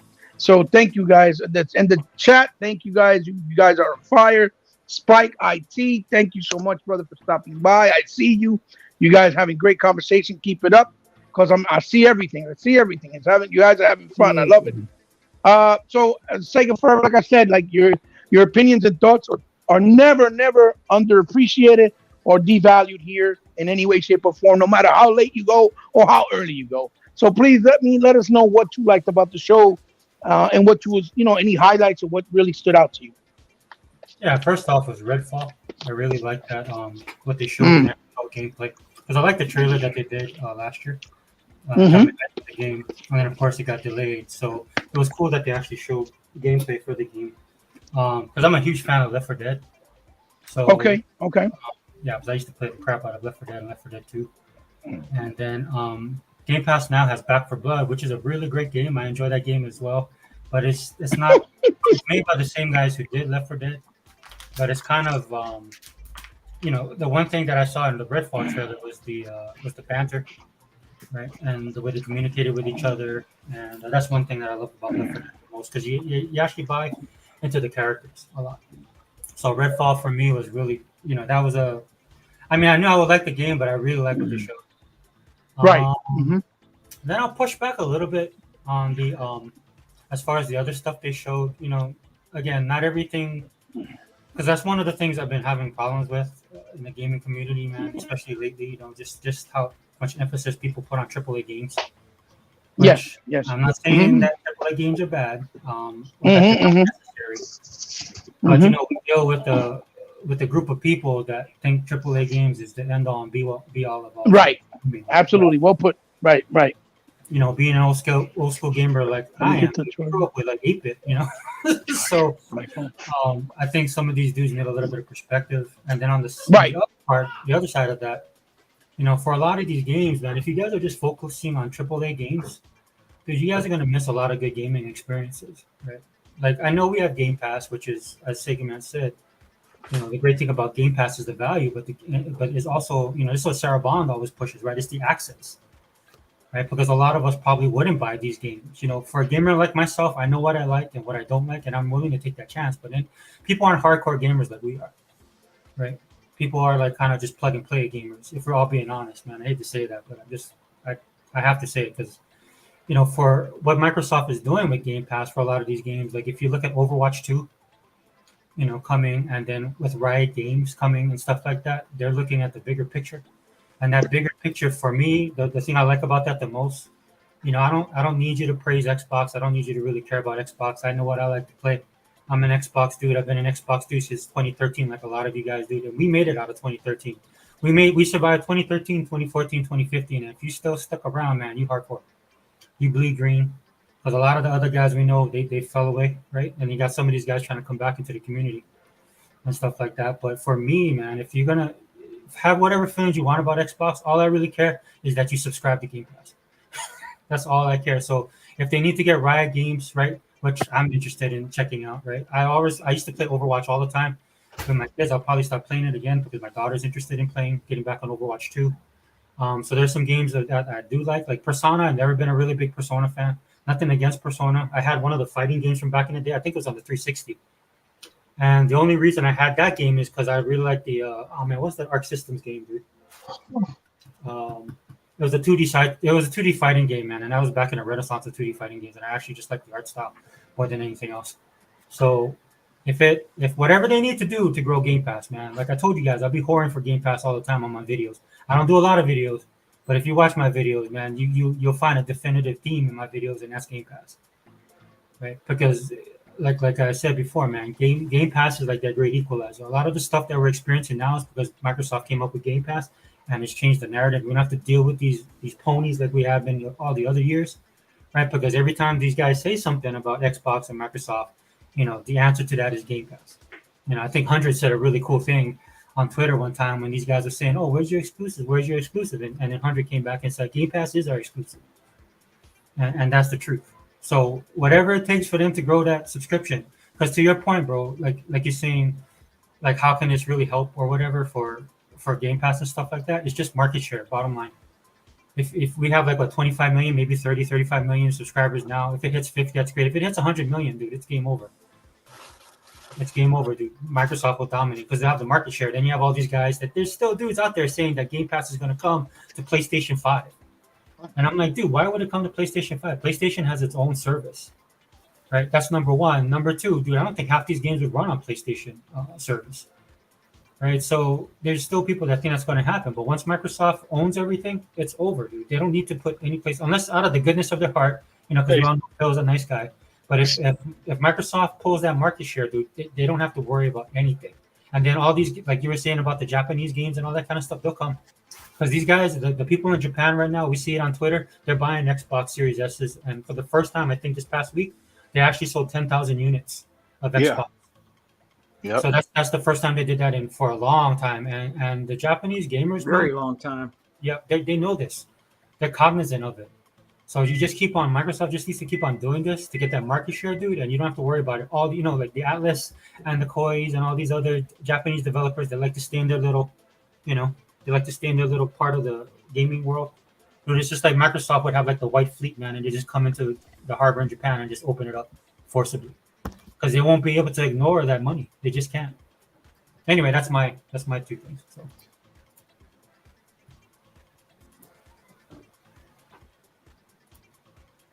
Oh, go ahead. I'm done. Hey. Sorry. Did we lose Heba? Yeah. No. I'm here. You had some really great points and, really good picks. And me and you share a lot of mind share and thought process of what Game Pass does. And you're absolutely right. And, to add to what you also said, a lot of these guys, they'll be like, oh, you guys just want it on Game Pass because you don't want to buy the game. And that's quite the contrary. And, that's quite the contrary because my collection. Yeah, exactly. My collection of games will discuss them. Exactly. He Sega Man got a museum of games. I do, brother. Exactly. Plus, you gotta pay entry fee to see their collection. you got a Sega Man house. You got a Sega Man house. He got the Odyssey 2 on display, and he's doing tours. Oh, this console came out in 1979. People taking photos. Nobody. Listen, don't want to buy games. Our collection has its own area code within our house. That's how big they be. But it's a great point, But Craig said something earlier too, and I think Tuck did also, that those games from third parties like the Ninja Turtles, right? They don't stay there for the whole time. So they're going to leave eventually. So you're going to still be able to buy it, whether it's physical or digital. Obviously, depends on your personal choice. But if you buy it through them digitally because you prefer the digital market for not, for saving shelf space or whatever the case may be, you get it most of the time with a 20 or 30% price, price point or price cut, right? So it's still a win-win regardless because, again, you have the privilege to play it day and date, whether if you're broke and don't have a job, but you still could afford a Game Pass because it's $15 a month and it's pretty cheap, right? You still can play games. You don't have to feel like, fuck, what am I going to do now? Like you do in other places, I love Nintendo for what they've done for the industry. And, I don't respect Sony because they haven't done shit for the industry. But when you're on those two consoles, you go there, and if you don't have that $70, you lose your job. You got to make a choice between you if you're going to eat, pay your rent, pay your car bill, take care of your family, your kids. Guess what? You're going to have to prioritize that. Then you're fucked. You can't play the games, right? But yet you got a $500 console or $300 console, let's say, collecting dust, and you can't play the games because you can't afford to buy the new ones, right? So you got to go play all those old games still, right? That you probably beat 100 times before. Not the ones that you haven't played, but the old ones that you have. So that's why Game Pass is so, it's incredible. It's just, it's incredible. And people see it as a thorn in their side where they can't breathe, or they can't get the pain away, when it really isn't. You have to look at it for what it is. You know what I'm saying? I'm seeing people on Xbox Live already changing their gamer picks for, putting Persona gamer picks. What does that tell you? The excitement is there. We may not like it, but there's people that want it, and it's finally on Xbox. And guess what? They play it right on Game Pass. They don't have to worry about if they can't afford it. It's all there. So I appreciate Microsoft paying and making the sacrifice to get those games that otherwise we probably wouldn't, even though I may not agree with it, because that at least they show that they care about their gaming community or the gaming fans of Xbox, right? And we could still buy the games and own them at our own leisure, not forced, not having to worry how we're going to get it and make a choice between food, like I said, or a game, but at our own leisure. It's options, even with buying the console through Xbox All Access. It's a beautiful thing. So obviously, without hesitation, I always love to see how my next brother expresses himself. He always, makes things sound so elegantly and so well, put together in words. His opinion is always worth hearing, even if you don't agree with him. It's just worth hearing because he speaks from the heart, as everyone else here does. Unlimited, let me know wholeheartedly. Don't hold back, which I know you don't. That's without question. What did you like best? What were your highlights or best moments or best games maybe that you like from the show and the showcase today? Yeah. But before I get to that, it's funny that Sega Forever mentions, Microsoft servers and stuff a few minutes ago. So that's exactly why Kojima is working with them on his next game. Stop it! He knew that shit wasn't going to run on PS5. Whatever he's trying to do. Yeah, but yeah, this is definitely the best part, man. When we get to talk about the games, because man, am I going to gush about a couple games here? First and foremost, the last case of Benedict Fox. That style game, that Metroidvania or style game that like detective or something. It looked like it looked like he was dealing with his father's death. That looked like a lot of fun. The way that it looks like the gameplay and his powers work, I thought that really captured me. I was sold from the minute I saw the actual gameplay start in the trailer there. So that's one that it's going to go unnoticed. People aren't really going to talk about it that much, but you're going to see gameplay on my channel for certain when it comes out, because that looked good, and I dig art styles like that, right? So that's the first one. We already talked about Forza being the generational leap. Turn 10 said it was. Redfall killing vampires is going to be great.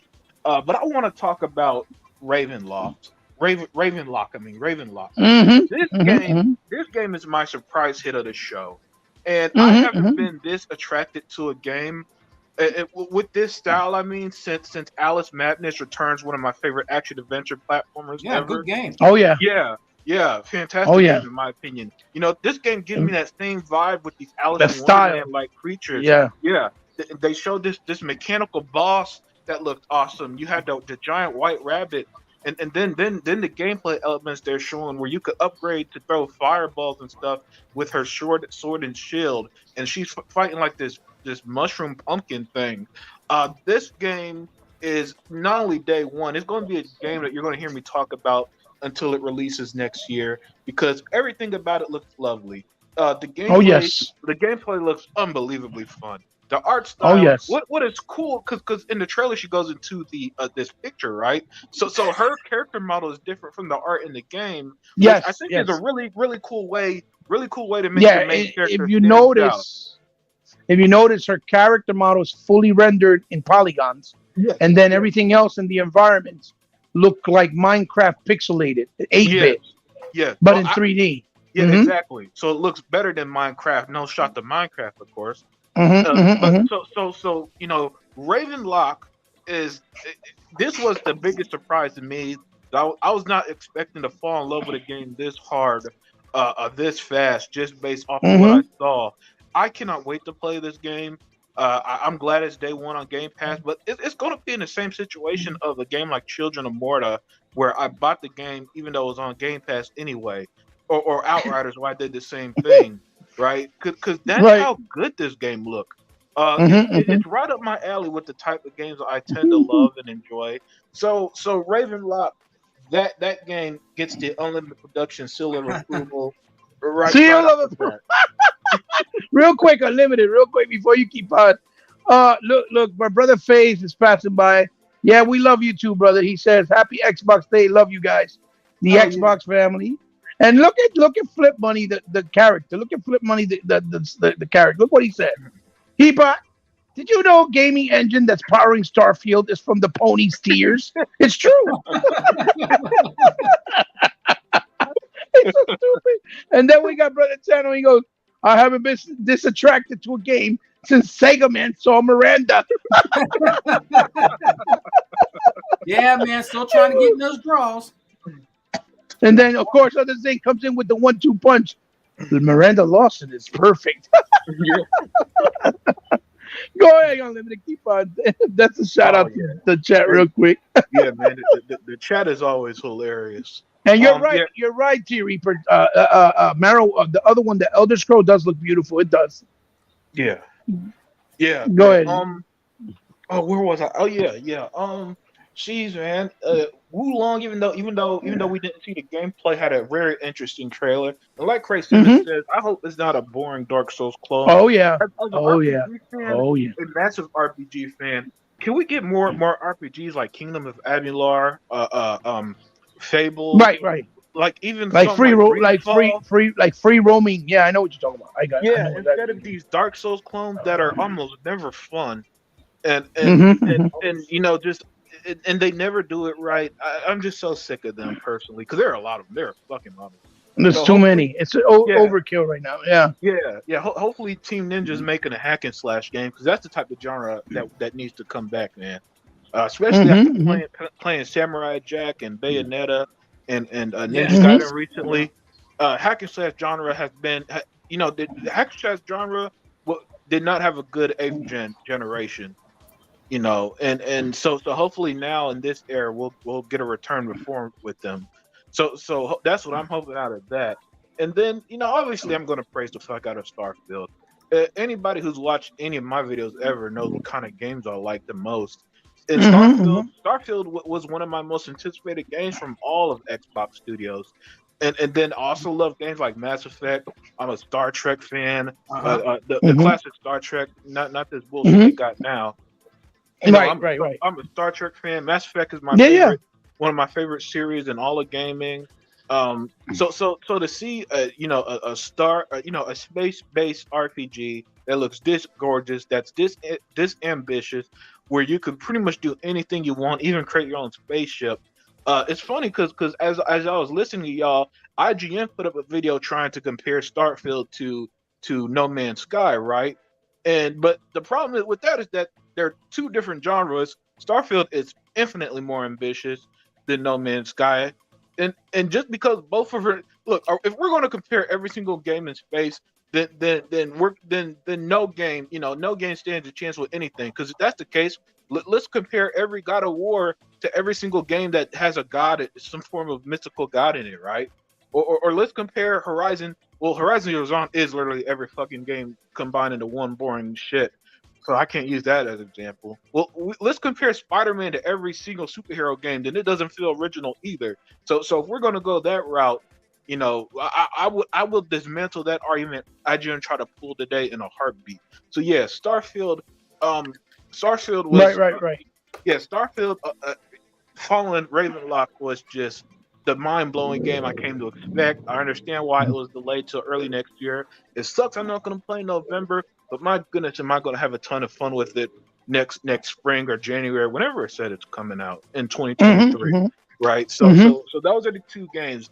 And although I said earlier, you know, that one of the negatives about the show is that there's no big game for 2022. I've made it clear all year that my most anticipated game was Gotham Knights. So every game was going to play second fiddle to that. So the fact that no major Xbox game is playing second fiddle, Ravenlock is next year, Starfield is next year, and all that. I'm good because I could. Right, it works in your favor. It works in your favor. My game in peace this year and not have to worry about because I'm going to be real with y'all. I bought the collector's edition of Gotham Knight. That's how excited I am for it. Yeah. You simp. You simp. Yeah, exactly. hey man, I'm a massive DC fan, and you know, Sega Forever and I talked about comics, you know, before, so he knows my love for DC. So Right. So that was no game was going to touch that in terms of overall excitement. But after today, if Starfield was coming out in 2022, I would have been in the dilemma. And so the fact that I don't got to deal with that, it's such a relief because 2023 is looking like one of the greatest years ever as I get to play one of my most favorite games later this October. I feel like I'm in a win-win situation. Yeah. And the best and the best part about it, every single game shown today was on Game Pass. Every single one. Right. Was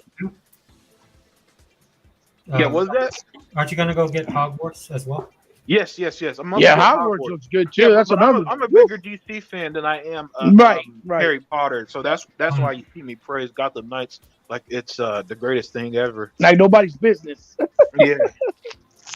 Oh, Mr. Kiva, thank you for stopping by. I'm so grateful for you showing up, brother. It means the world to me. Go ahead. So Unlimited, you done or you still got more? Let it out. Let it all out. No, I think that was all of them. No, I mean, because there are other cool games like that. Cocoon game looks pretty dope. Airband looks fun. I like stealth games, so Airband looks fun. Even Flintlock looked kind of cool. Looked like it could be cool. You know, Scorn is coming out this October 21st. Actually, Scorn and Persona 5 are coming to Xbox on the same day. I don't think people. I believe so. I believe so. No, I believe so. Both are coming October 21st. I don't think the same day, right? Okay. Yeah, the same day. Okay. Yeah. In July we got the Forza Motorsport. I mean, the Forza Horizon DLC that looks spectacular. I just look as a gamer. I just can't in good faith sit here and complain about 30 or so games coming in 12 months, which averages to more than 2 games per month, right? I can't within good conscience complain about that. And so that's why my overall view of the show is so positive. And I think, you know, and with Xbox, you always forget games like a Plague's Tale Requiem. That was pushed back because I was supposed to come out this month. So whenever it releases, you know, we already know E-Rock is going to sell a soul to play that game. Otherwise, you know, I mean, as always, you know what I like about Xbox's shows since the Xbox One generation really is that they try to give something for everybody in some way, and I respect that. And for me, for me, there's a solid number of games that I enjoyed. I can't wait to play next year. Because I don't think anything big is releasing this year except for Scorn. That isn't a new game. So that's really. I mean, there's other there's other multi-platform third parties for sure. I'm specifically Xbox related.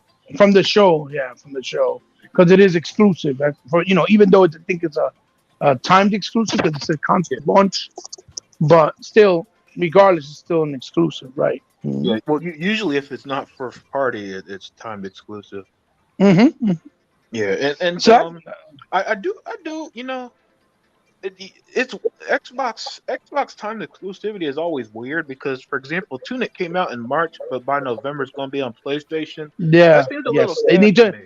I've always said they need to be more aggressive with those because you see, Keena's still not on Xbox and it's supposed to be timed exclusive. So, and Yeah, things like Fist, right? And things yeah. like the Final Fantasy, as we spoke before. And even though it may not be for all of us or for me, it's still the principle of the matter. Well, they So might I have agree. problems trying to put them in though, right? Because there is so much content. Because if you just look at the 30 games they showed today, right, that's stuff that we're Mm-hmm, going to get over 12 months. But like you said, Hibot, right?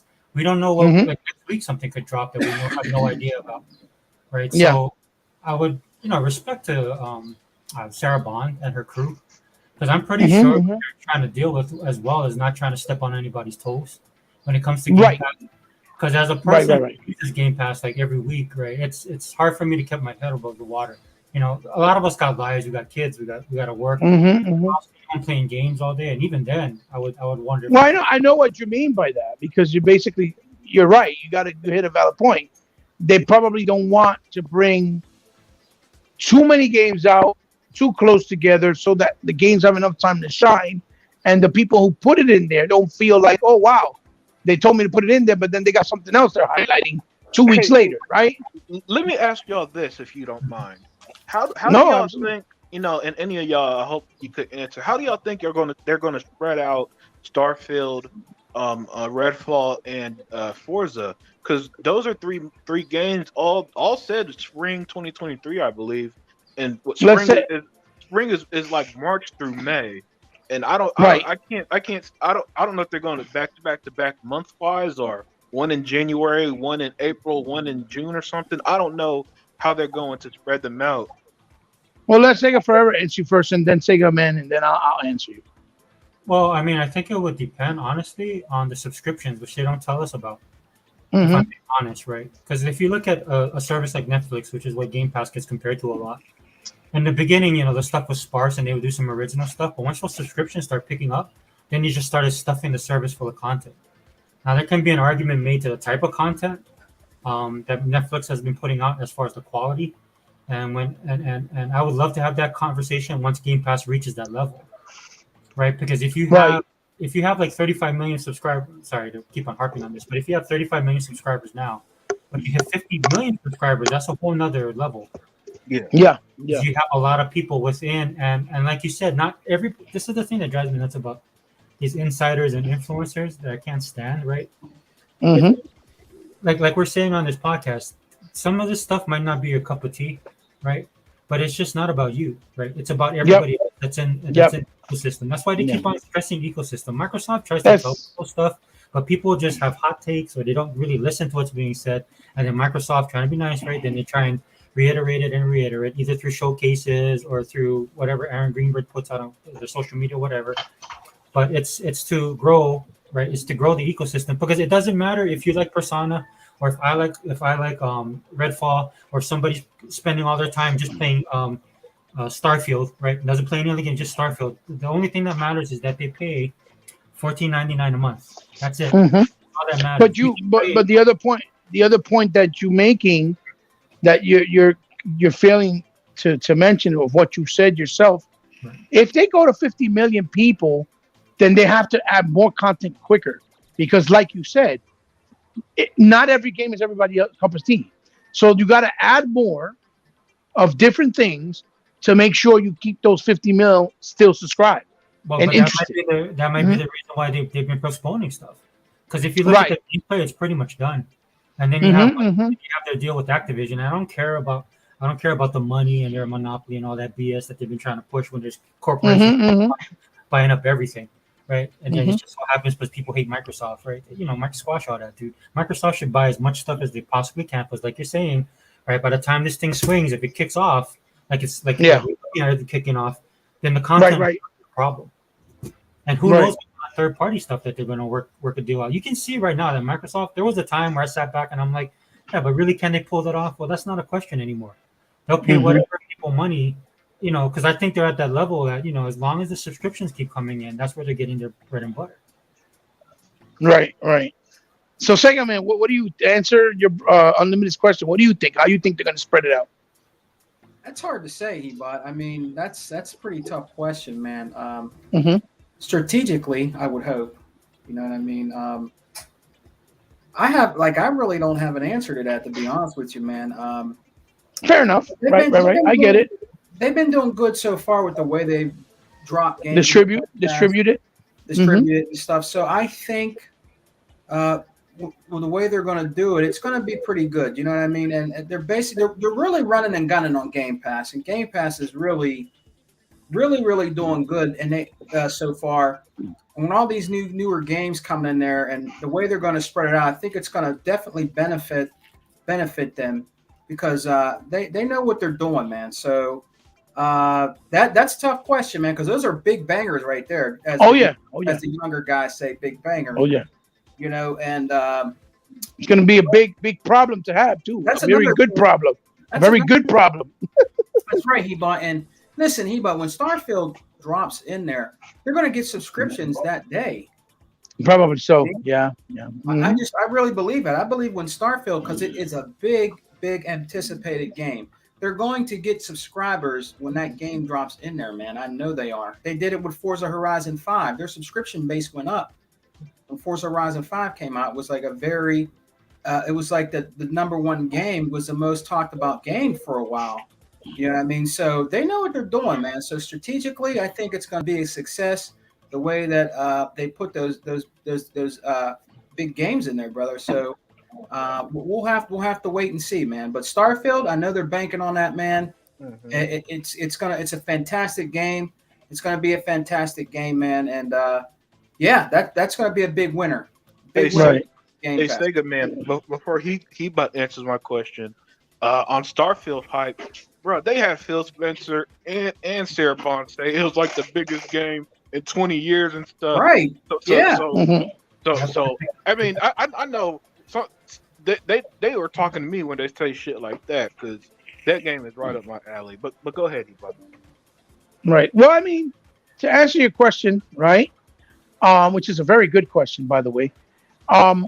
I'm going to try to give an educated question, like if I was a business person within Microsoft, because it's like Sega Man said, like Sega forever. It's not an easy question to deal with and answer. It's almost impossible when you think of it in the grand scheme of things, right? Yeah. But this is how I would, if it was up to the Hebot way, to appeal to Hebot only, I would say release them every 3 months so that I have enough time to catch up or at least try them. Yeah. But I know that's not realistic because there's millions of people on there and they can't just stop releasing because one person can't play it and their backlog just keeps growing and growing and growing. That's a good problem to have, by the way. Yeah. So I would say the best way that probably would be for them to execute it, because now we're talking about AAA territory, and now you got to blend in the AAA territory, not only with the AAAs, but with the third party and with the indies that are single and AA, right? Like you just pointed out, like that beautiful looking game, the last case of Benedict, Fox. Yeah. So you don't want to overshadow. So you got to make sure that when it's spread, you don't overshadow something like that and that they have enough time to shine, or at least to get people's interest to go try it out. So it's a very, very tricky. I'm pretty sure that right now they're thinking to themselves, how are we going to do this, right? So I would say that probably the best way they should do it is release a AAA game every month and a half. Because the month and a half is kind of the window people would need if they play a game to kind of beat it, right? About a month, maybe a month and a half. And then add the new AAA again. At the very least, at the very maximum, every 2 months. Every 2 months, put a new AAA. And then in that month that they don't put a AAA and that they skip 1 month, you put in the smaller stuff, like the last case of Benedict Fox. Something like that, right? And I think it would be fair enough to these developers and to, the AAA developers as well. so the game will do well and get looked at. Because we know the AAAs are the ones that always get the main attention no matter what. So Yeah. you know, without a doubt, they're going to get the attention. It's the little ones that you got to also be careful, because it's a fine line, like Sega Man said so elegantly, right? He said you don't want to step in the developers' toes. You don't want to make them a proposition to make them feel happy and feel like the risk of just putting it on Game Pass day one, even though they're getting paid up front, was worthy, and then make them change their mind by thinking and making them feel like, but wait a second, they're bringing out Starfield this month. You know what I'm saying? Why should I put it on? And now they're praising Starfield, and now nobody's looking at my game. You get what I'm saying? Which Right. that could very well happen. And the fact that Sony, right? Because we got to keep this in mind, the fact that Sony doesn't have a really big AAA list going forward in the future yet, that might work in their advantage as far as more people going to their service to put their games day and date first, like they did with Shadow Warriors 3, like they're doing with Stray on their services, and Microsoft might lose that mind share with the little independent companies that they've worked so hard to gain to this point to Sony, because they think they're probably putting them to the wayside for their AAA studio games. You see what I'm trying to say? Yeah. So it's a fine line, and it's a very amazing question, because when you really think about it, like, yeah, how the fuck they're going to work that in? Because now they have the problem of they got too many games going forward and too many stuff to put in, and they have to divide it where every game has enough time to shine. So me personally, when they release something like Starfield, I would probably make Starfield the only game that comes out that month. You see what I'm saying? Yeah. Well, Because you don't want it to overshadow all the other little games. You know what I'm saying? Yeah, that's true. That's true. You see what I'm trying to say? I'm not Yeah. saying from the perspective of, because it's Bethesda and everybody's gonna hype about it. No, I'm saying it from the point of view of the smaller guys, like Sega Forever pointed out. You don't want to do that. You don't want to, make them feel like and regret their decision. You see what I'm saying? After you establish that relationship with them. So it's a very tricky question. A very good question, by the way. So just to move forward, so I could give my final thoughts on what I like. That's all that you said. Everything you had to say for what you liked on the show, Sega Unlimited. Yeah. Go ahead. All right. So thank you to Brian Dong Luke for stopping by. I really appreciate all the love and support. The chat in the has been on fire. Other Zinc, Vodka, thank you so much. He for stopping by. He's been on fire. These guys are all what it's worth. Doing these shows for to begin with. Because they take their time out to listen to us, and that means the world to us. Because they don't have to. What was that, my brother? Did you see what Vodka put? Well, which part? Which part? You said not everyone will be on Starfield. That's a good point too. Oh yeah, absolutely. Yeah, you got a great point, Doctor. That's true. So guys, look, as far as me, there was a lot of good that I think should have been the main focus of the show. And like I said earlier, when I said the things I didn't like, I felt it should have been tackled down and cut down to only those main points, and then leave the smaller stuff, announcements that were maybe something that could have been shared on the other show on Tuesday or during the week, right? Would have been a lot better as far as making it look like a more solid presentation and not feel like it had some fillers and stuff like that. For us, no, because we're hardcore gamers, right? Because we know they're trying to cater to everyone, right? From the RTSs to the strategies to the first persons to the top downs, which is the way it should be, because all the games have a right to shine. They do. They really do. All developers put their heart and soul to make the games that they want and that they love. So you don't want to make developers feel unwanted or unappreciated or unrespected, to be honest, because they put in the hard work that we don't do, because we don't make the games. We play them, but we don't make them. And I can't imagine how difficult that must be as a developer, right? But of course, like I said, the game that stood out to me the most, I think I'm with Unlimited in this one. It was Ravenlock, because of the uniqueness and the absolute different style of it.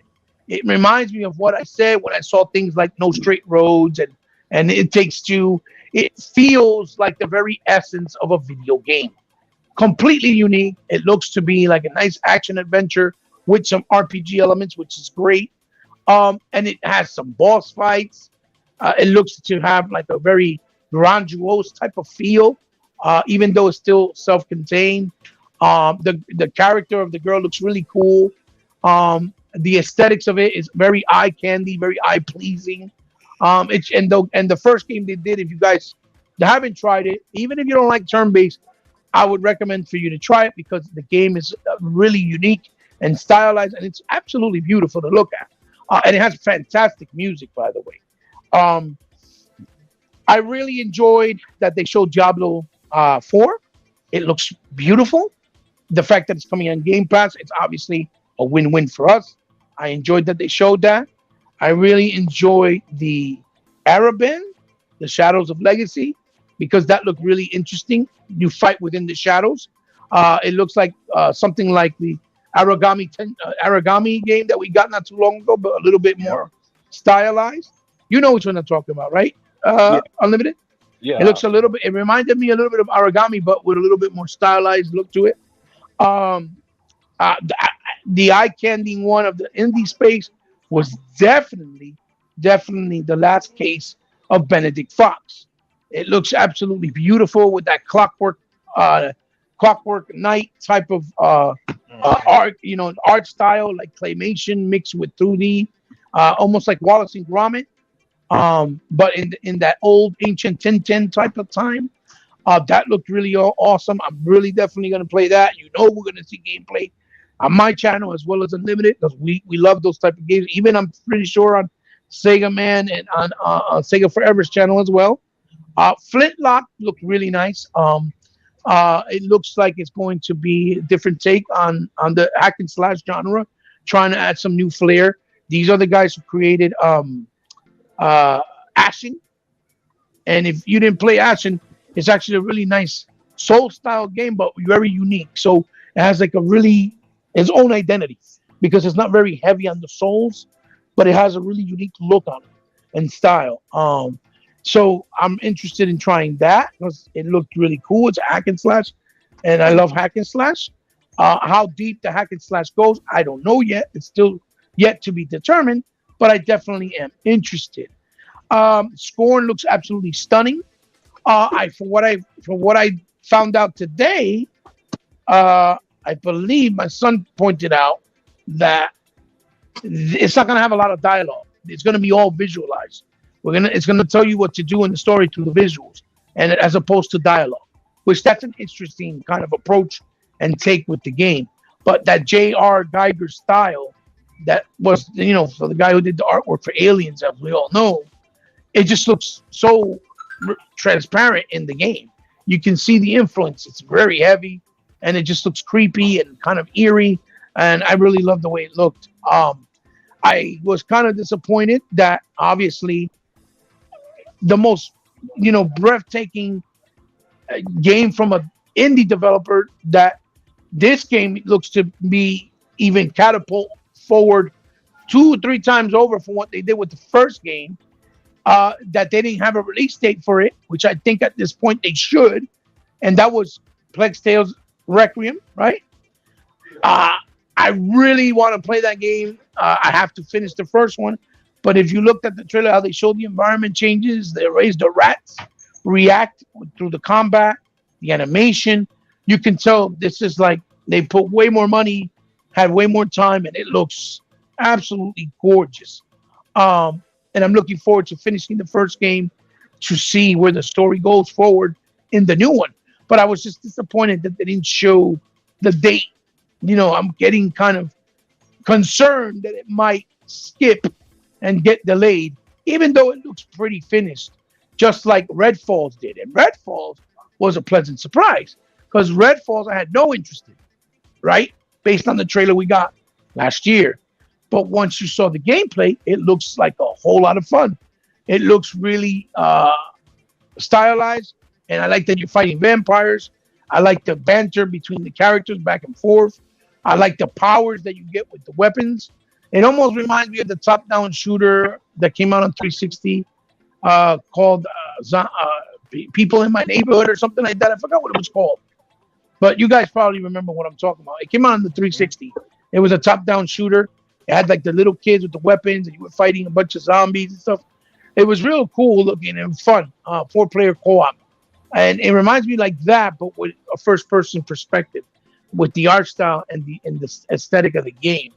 So I now interested in playing that, and it's good because I can play it on Game Pass, and I don't have to worry about buying it. If I don't like it, then at least I get to try it, right?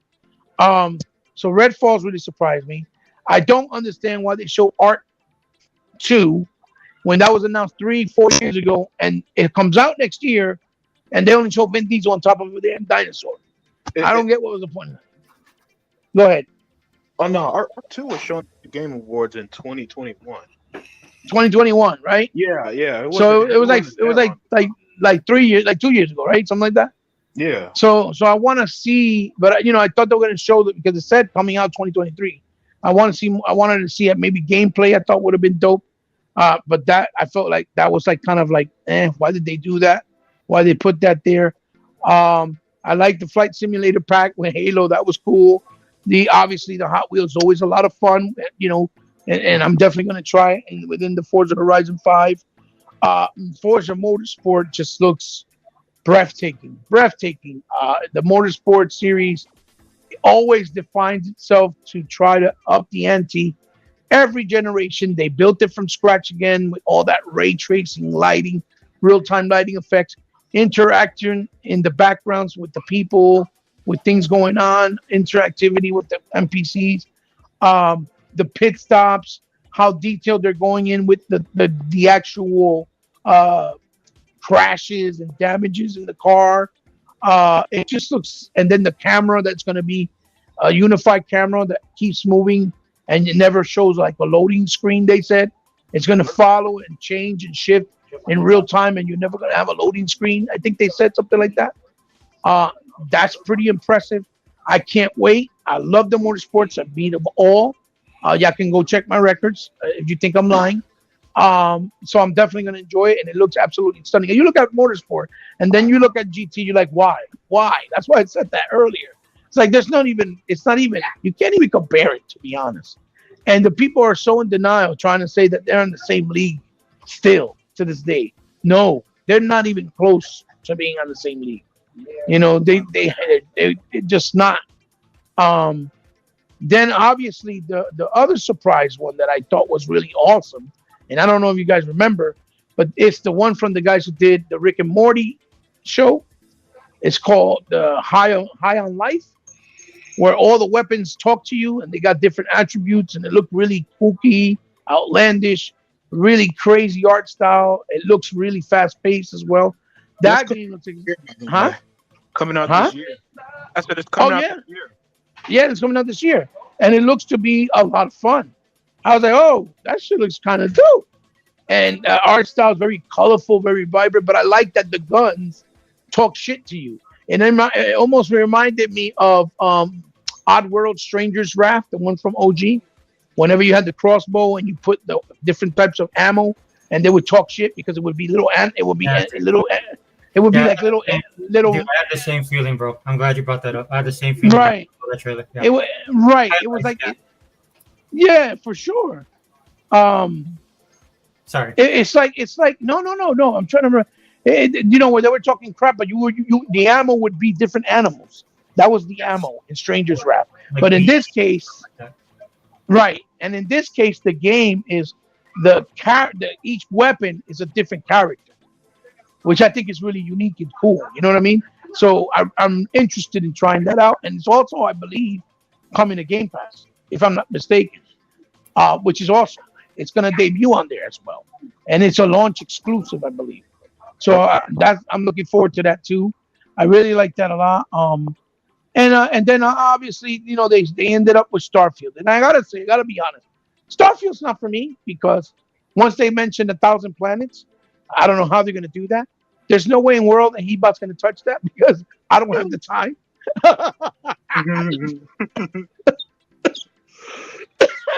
I'm just being honest. Will I try it? Absolutely, I will. But I can't lie. The game looks really, really nice. It does look really nice. It gives me that vibe of Fallout. It basically looks like a lot like Fallout, but in space. Definitely has way prettier graphics than something like, let's say, No Man's Skies, which I see people kind of cross-referencing it.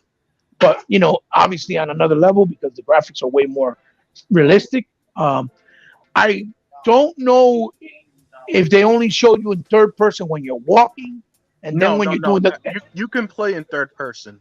Okay. Yeah, you'll push Thank like you. select or something. Okay. Between third and first Okay, person. thank you for letting me know that, because that's what I was a little curious about. Because when they did it in the showcase, it kind of felt like you can only see third person when you're walking and doing puzzles. That's because Bethesda games, when you play them, they're originally in first person, and so that's how they just do it naturally. But you push a button and it switches to third, and you could keep it that way the whole game, by the way.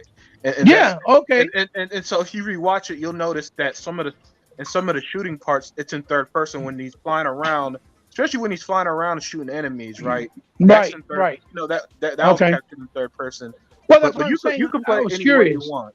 Oh, that's great. I was curious about that because I was like, because again, my impression when I first saw it, it looked like you could do the puzzle parts and walking in third person, and then the action was in first person. I was like, oh, that sucks if that's what it does.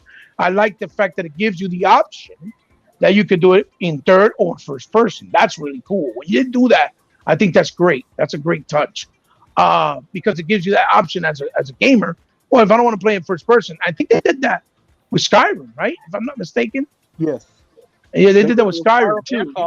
And Fallout 4. Oh, okay. And Fallout 4. Okay. I like that you can get on a ship, build it, and fly in space. I think that was pretty cool. Even though I guess because of the fact that the game's so big, you only really were fighting one or two NPCs, but it still looked really nice. And I would like to see how that feels.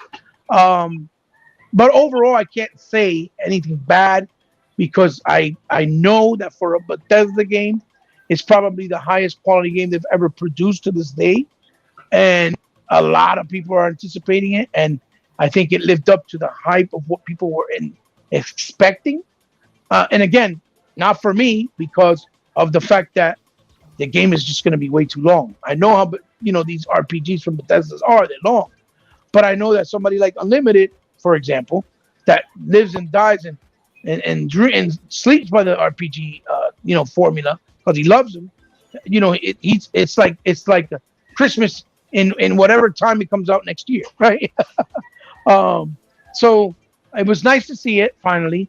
Kind of surprised that they didn't show actual solid release date because they mentioned on Twitter that it was going to be like early during the year. So I got to assume something might be coming out January, something might come out in Feb or May or March, and then something might come out in April or June because they already got a big lineup. They got Redfall, they got fucking Forza, they got Starfield, and what's the other one for next year in the early beginning? Minecraft. It's like, and the Minecraft Legends, right? The strategy one. So they got like four big, internal studio titles right in the beginning of the year. So I'm assuming, or I gotta assume that they're probably going to show release dates, probably either in the game show for Jeff Keighley, like they always tend to do big announcements there, or if they do the Xbox XO, or we'll get something also in the Gamescom over there in Germany, in Cologne, right? Which they usually tend to announce things there as well, like they did with Quantum and Tomb Raider. Excuse me, guys. I was just taking a drink of water. So again, I think those were very big pivotal points on the show. It's good to see, some cult followings on PC like the Naraka Blade Point. Even though it's not for me, it's great to see things like the, As Dusk Falls for those who like those comic book narrative style. Oh, excuse me. and the Gunfire Reborn. My son told me that game was he told me that game was really big. It's like a kind of Bloodborne, like the Borderlands on the PC space. He said it's big in the PC space or fun. So he said it's a fun game. So maybe let's see how it is when it comes to Game Pass. At least we could try it, and that's the beauty of it, right? So yeah, that's what I like. So real quick, guys. So before we close up and end the show, if you have to grade it from a A to F or F to A, whatever. We'll start with you, Unlimited. What would you rate the show? What do you give it? Yeah, honestly, I thought last year's overall was better, and I was full fanboy mode at the end of that show, and was 10 out of 10. This one, I'm going to 8. Okay. Yeah, it was enjoyable. There's a lot of games I can't wait to play, but at the same time, look, let me give you an example. Last year's Sea of Thieves show, the Pirates of the Caribbean DLC, perfect. I loved it. All right, that's exciting. This year's was some song and some updates that I don't need to see. It's not going to entice me, and it's not going to entice people like me who don't play Sea of Thieves like Pirates of the Caribbean does. So if they could, Xbox does excellent at taking criticism. That's why this shows a lot of gameplay and release dates and release windows of games coming into next year, because that was the big criticism, right? So for constructive criticism, start cutting out stuff like that. I don't need to see Sea of Thieves for the 7th year in a row in 2023. I don't need to see, save that for the Tuesday show going forward, right? So that's why I'm at an 8. The good stuff was excellent. The bad stuff wasn't terrible. It just wasn't for me. Right, absolutely. And I think that's a great way of putting it. And really fast, before I continue, one other thing that I was impressed was that they managed to do that deal with the Wulong game from Team Ninja. But again, it's something that they paid out of pocket, right? So Atlas and Sega agreed to it, but once again, it's because Microsoft had to kind of prostitute themselves and pay in order to get it, right? So, and that's not that again. That's kind of hypocritical, but I get why they did it, because it's a new game that they're making, premiering and debuting on Game Pass. Now, like everybody else said earlier, I also wanted to state my thoughts on that. Is that please, dear Lord, do not let it be like like Neo or like Bloodborne. Let's get back to the basic style of the actual action, or action adventure games and hack and slash, because it's been a while that they haven't since they came out, and I feel like we need to go back to them for a little bit, because everything wants to be Dark Souls and Demon Souls, and I feel like we're missing that. We have a lack of that genre in that style, like Ninja Gaiden and Ninja Blade. Which, by the way, lack of it is an understatement, man. When I looked over my collection of just new games, just new hack and slashes from last generation, not counting remasters or nothing. Darksiders 3 and Samurai Jack. That's it. And all the Xbox One generation, for one of the best genres in gaming, in my opinion, because I love fast-paced combat. I love the timing that comes with it. I love using different weapons and having different combos and all that stuff to defeat enemies and things like that. Hack and slash is a brilliant genre that's unfortunately being neglected due to the popular. I don't know if it's the popularity of Dark Souls, because that Dark Souls bullshit is affecting the RPG genre as well. Right. Because a lot of people are confusing it from real RPGs versus having functionalities of an RPG. Yeah. If that makes sense. Yeah, so when two of the best genres are infected by that boring shit, it's starting to irk me a bit, because there's of them, and 90% of them don't need to be a boring ass Dark Souls clone. Absolutely, I agree. Great to begin with, in my Plus, let's be honest. Why can't we have the Ninja Blades, the Dante's Inferno style games? You know what I'm saying? The Bayonettas and the Devil May Cries alongside the Dark Souls. Why can't we have both? Why it's got to be because this is popular, everything's got to be that way? You get what I'm saying? Yeah, exactly. And so I don't understand that logic, but it is what it is. Well, I 100% agree with you. Sega Man, brother, what did you rate the show from F to A, or if you want to rate it in numbers, whatever is better for you, what you give the show?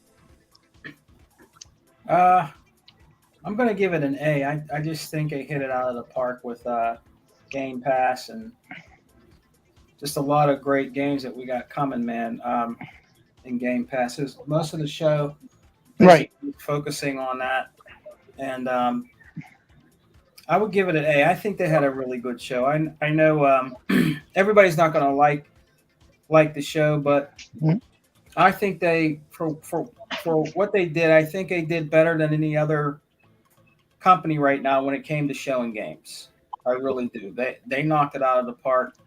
With the games. And I think that's a valid point. I think you Yeah. have a valid point. I think you have a valid point. Mhm. The competition has not showed as near as much games as Xbox has showed during Mhm. the show, man. They just haven't. And it might not be for everybody, but they're games. That's the point. Right. They're games.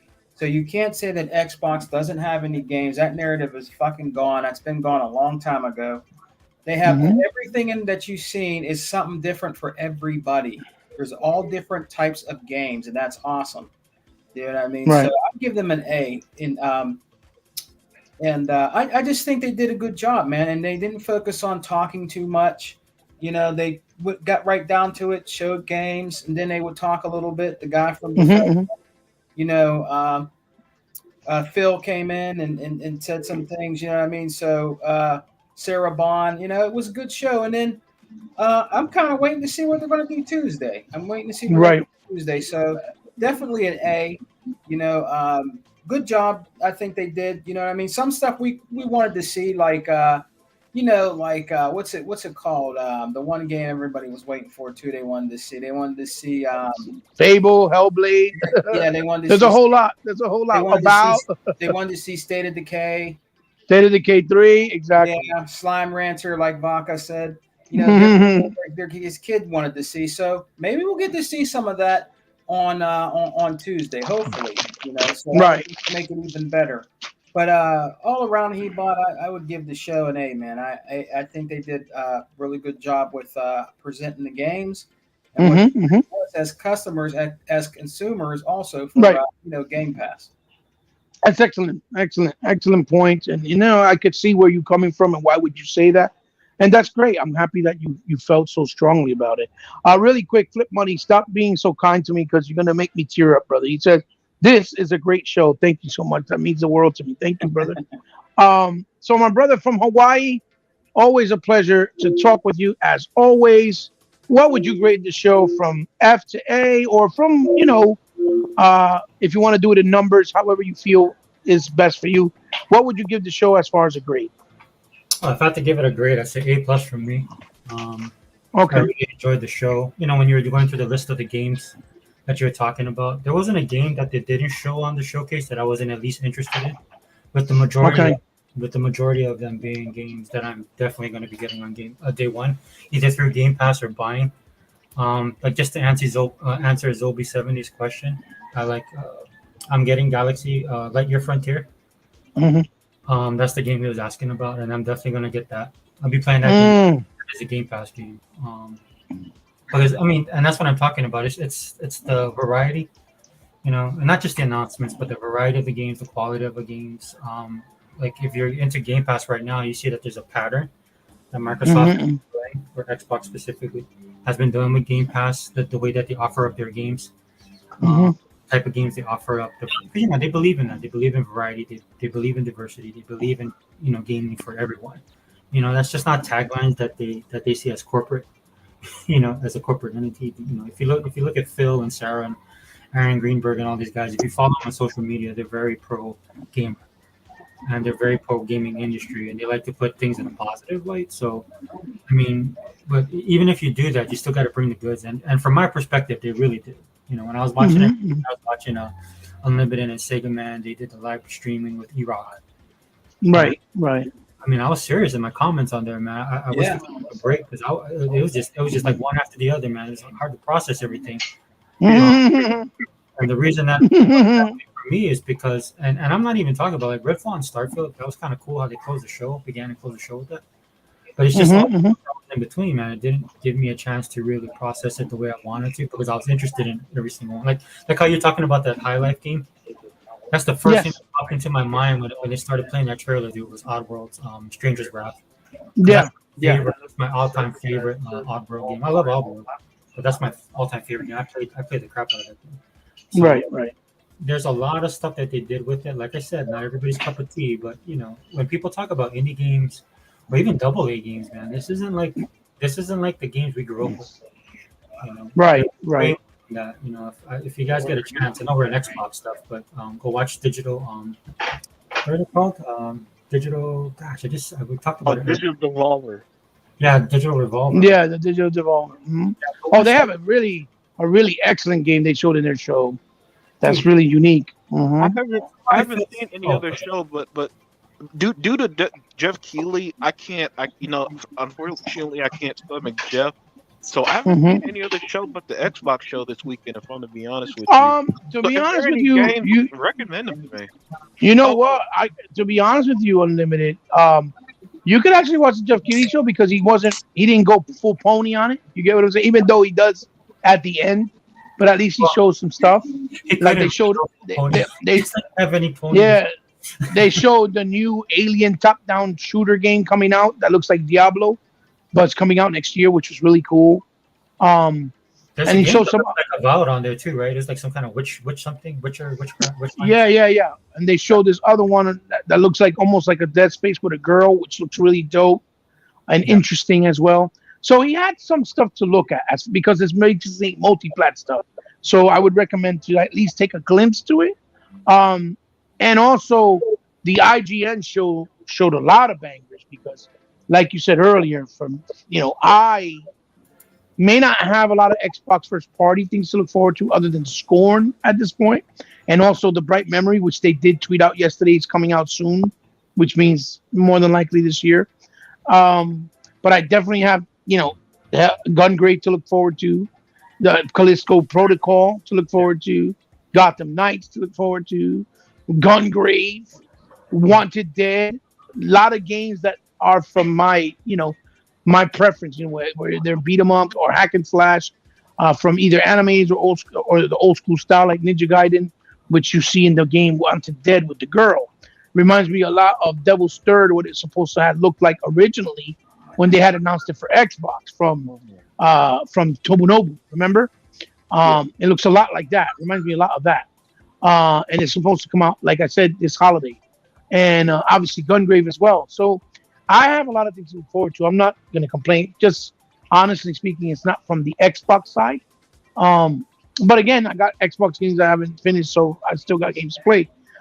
So as far as me, again, my final thoughts on the show, and again, guys, please don't get it wrong or don't get mad at me. I'm not trying to be the devil's advocate, but for me, as far as Xbox, having their heart in the right place with what they're trying to do, the show is an A, obviously, because they're trying to do the right thing for everybody, right?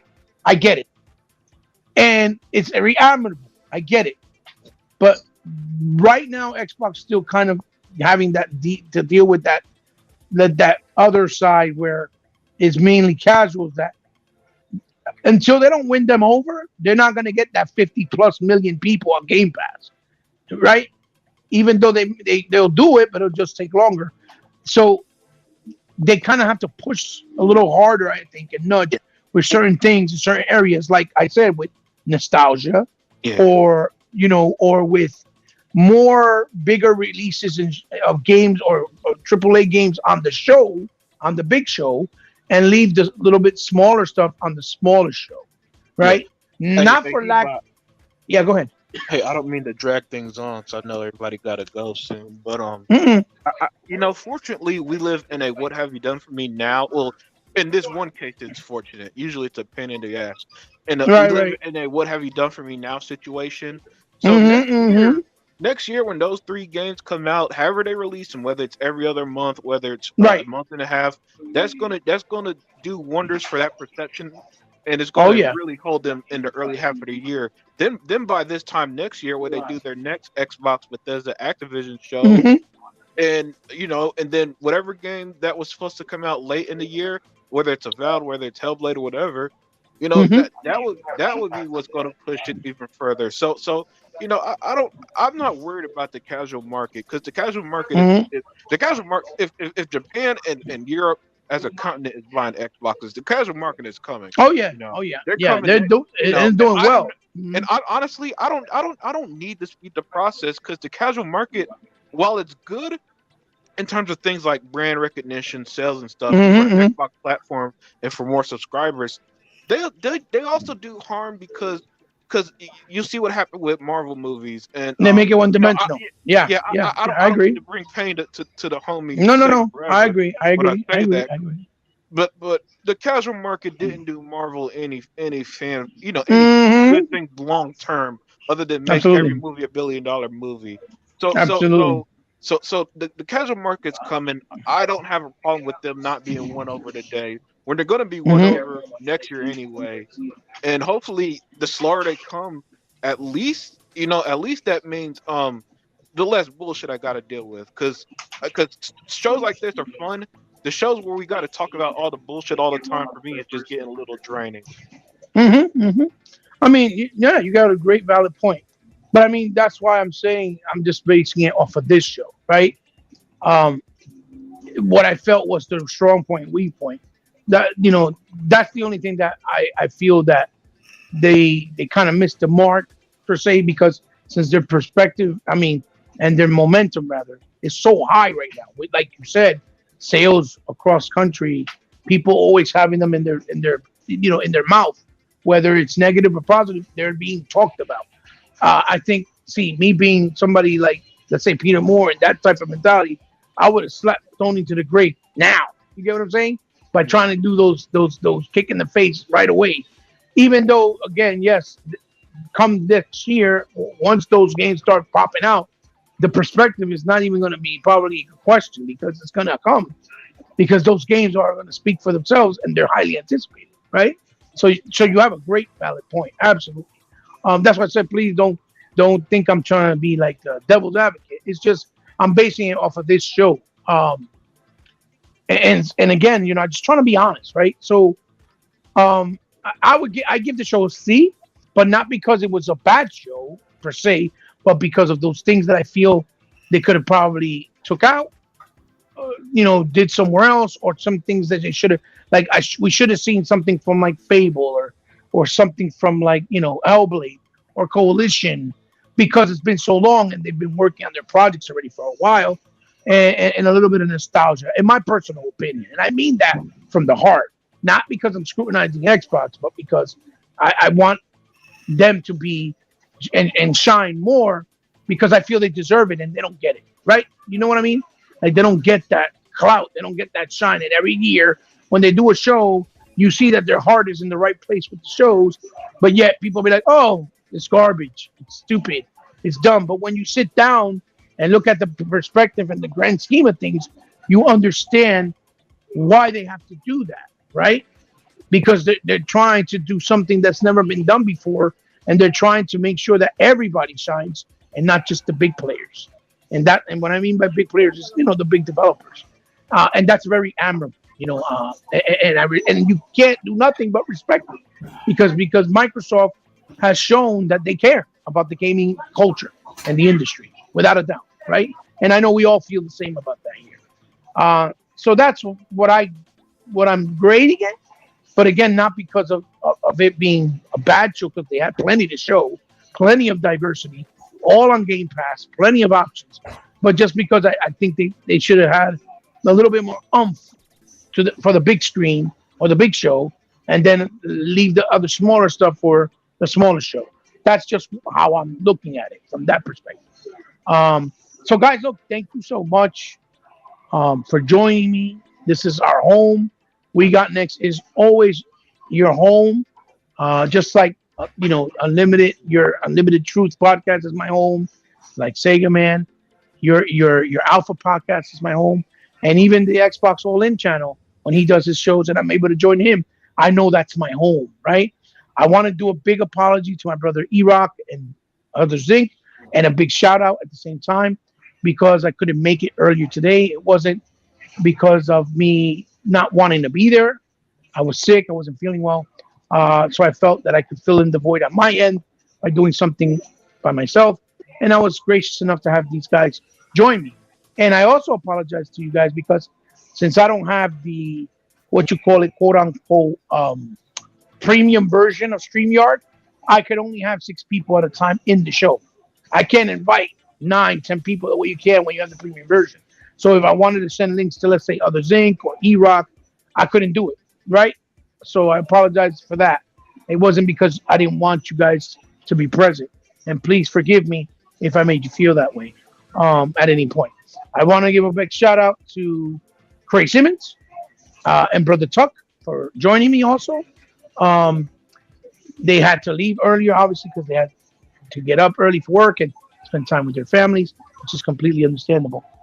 These podcasts take a lot of time and a lot of work, and it takes away from family as well, for sure. So, guys, please give your outros one at a time.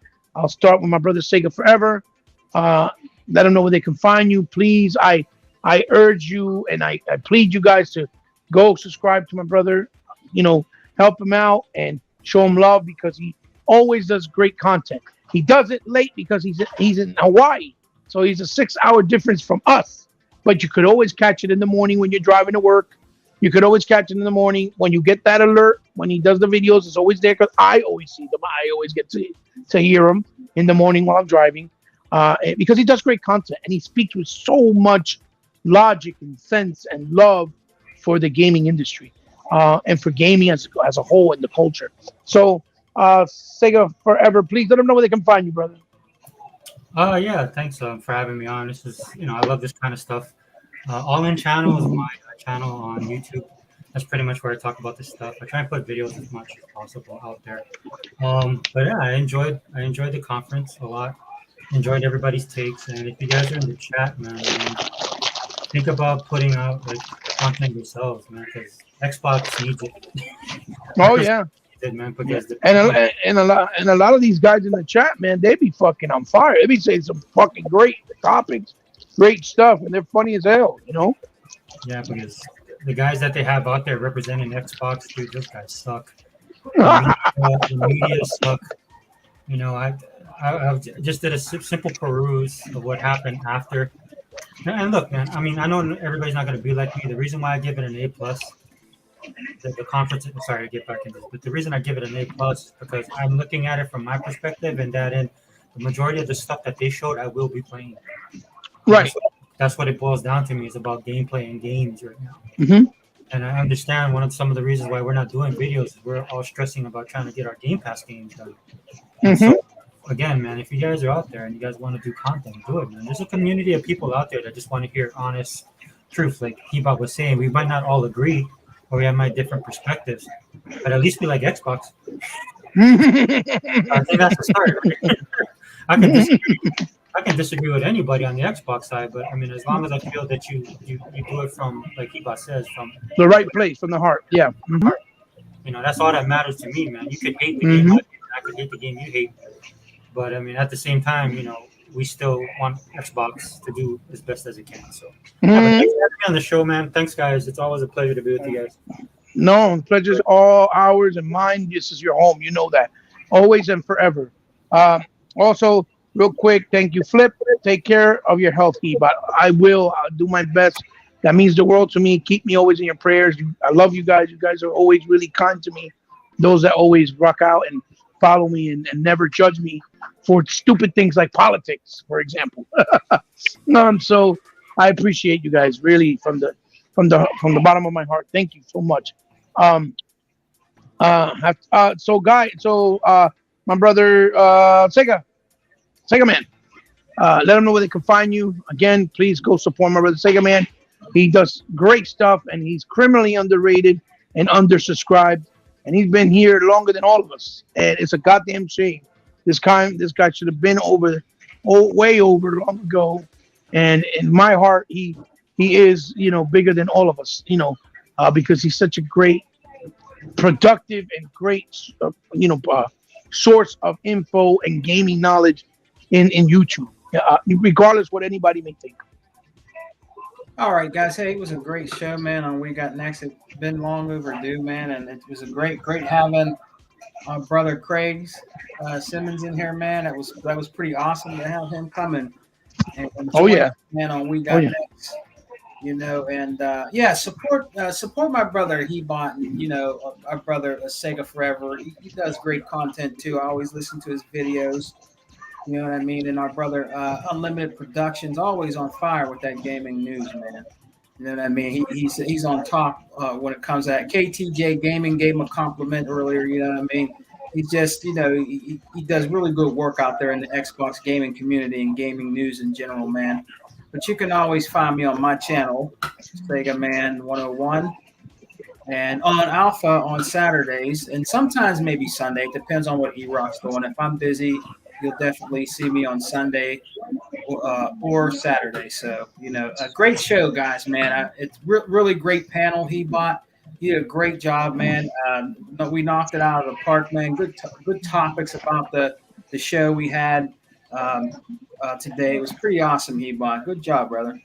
Well, listen, Sega man, the show is only as good as the company you keep, and the fact that I have great guys like you and other options like E-Rock or other Zincs, for example, I know I'm always in safe hands, safe place. Even my brother 100, he comes in here, he's gonna knock it out of the park because you guys are real. You guys are like really good influencers and real gamers that love the culture and love the industry. You're not trying to make a bag. You're not trying to get clout. You're not trying to become a superstar. And that's the difference between guys like you and others that we see and witness on a daily within the industry or within the social aspect of this, right? So my brother Unlimited, I am so sorry. You're probably going to kill me because I know you got to go to work. You probably had like a appointment with your lovely significant other, and brother Hebot kept you here talking shit for like 2 hours and a half. So let them know where they can find you. Please go and you will not regret, at all to subscribe to Unlimited, because all the things he does, from calling people out, from unboxing, from game collections, videos, from personal pieces, from captures, and obviously his podcast now, The Unlimited Truth. You will not be disappointed. He always brings his A game, and you're never going to feel like you're dealing with someone that's a dodo head ever when it comes to Unlimited. So let them know where they can find you, brother. Yeah, that's right. Thank you for the kind word. Oh no, from the heart. Got that. But you can find me on Unlimited Production. Like you said, The Unlimited Truth comes when the truth is needed. And fantastic show. And always great to hang out with the Exile We Got Next, Xbox Alpha family. No, the pleasure is all ours and mine. And remember, this is always your home for always and forever. Like I said, to Sega Man and Sega Forever. And obviously, the one and only, my brother Tuck. This man shows the love in and out every time, no matter what, whether he's at work, whether he's asleep, whether I'm sleeping. Doesn't matter. He always shows the love. Tuck, thank you for joining me. I hope you had fun. Real quick, before you give your outros, what would you rate the show today that Xbox showcased? What do I rank the show?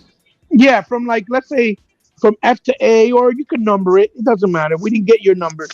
So what do you rate it, show? I give it a 10. Absolutely. Brother Tuck, and I want y'all to hear my reason why I give it a 10. Go ahead.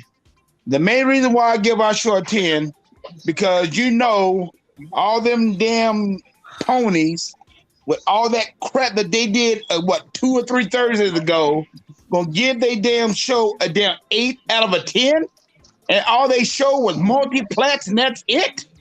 No, I am not gonna sit over there and bow down to them. Let them know. I'm not gonna sit down, bow down to those doggone editors either. Because it's unfair.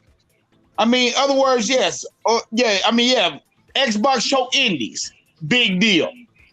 They show indies, but those indies are coming to the Xbox platform day one. Right. They're not going anywhere else. Persona 5. Yeah. I played this, y'all. And I'm going to tell you right now, and I'm going to pick up what Sega Man said too. Yeah, okay, y'all wanted all the personas on there. I do not want to hear not one Xbox person say that, hey, Phil Spencer didn't go out there and do his damn job. Right. Not a Absolutely. one. Absolutely. Yeah, absolutely. Not He a did his one. job. Because he did his job.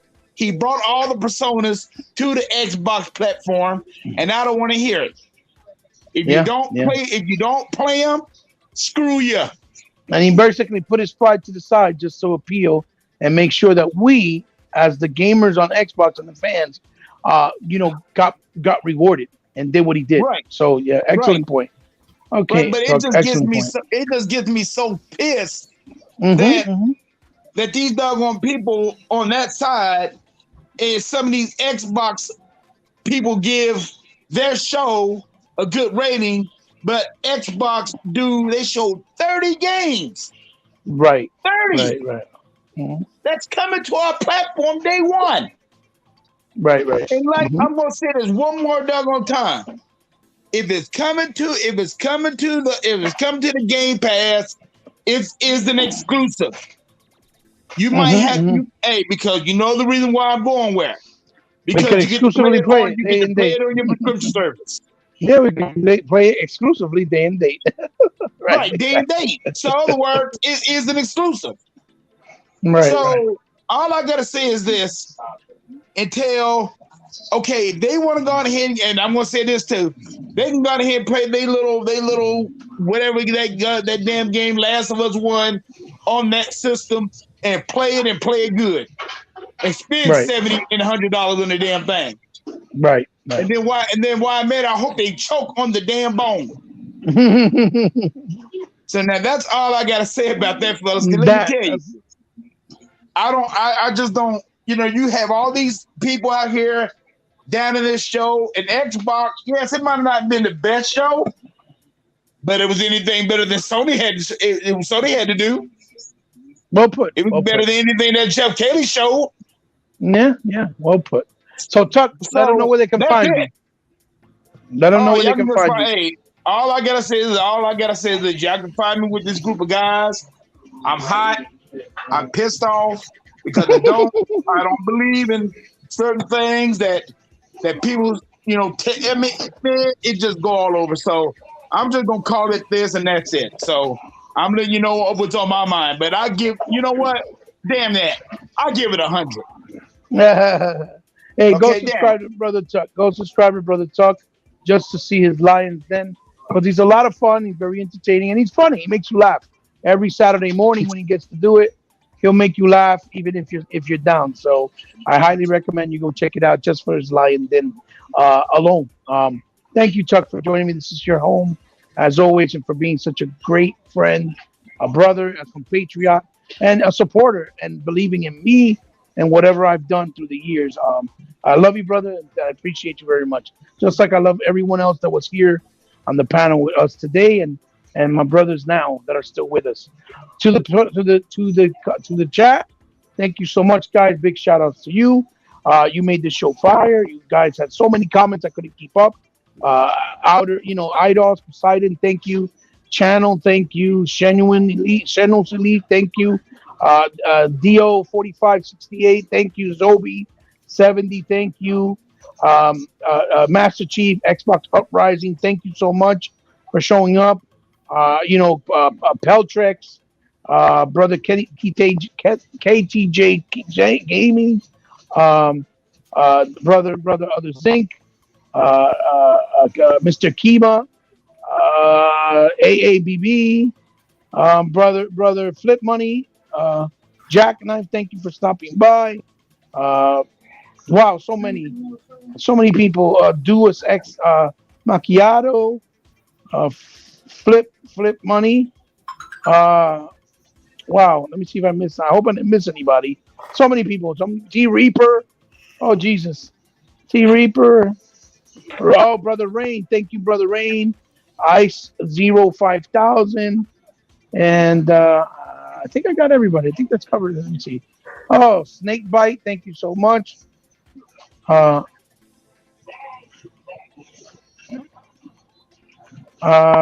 boy. Who else? I'm trying to go through this as fast as possible. I'm sorry. Joseph. Thank you, Joseph. 10704, and Spike IT, and oh boy, wow! I didn't know we had that. We had a lot of people on here today, huh? A lot of people came in live and joined us. Yeah, so yeah, Faze, brother Faze.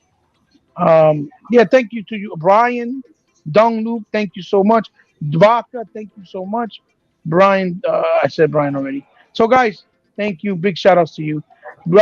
This is your boy Hebot signing off with We Got Next. I hope you enjoyed it.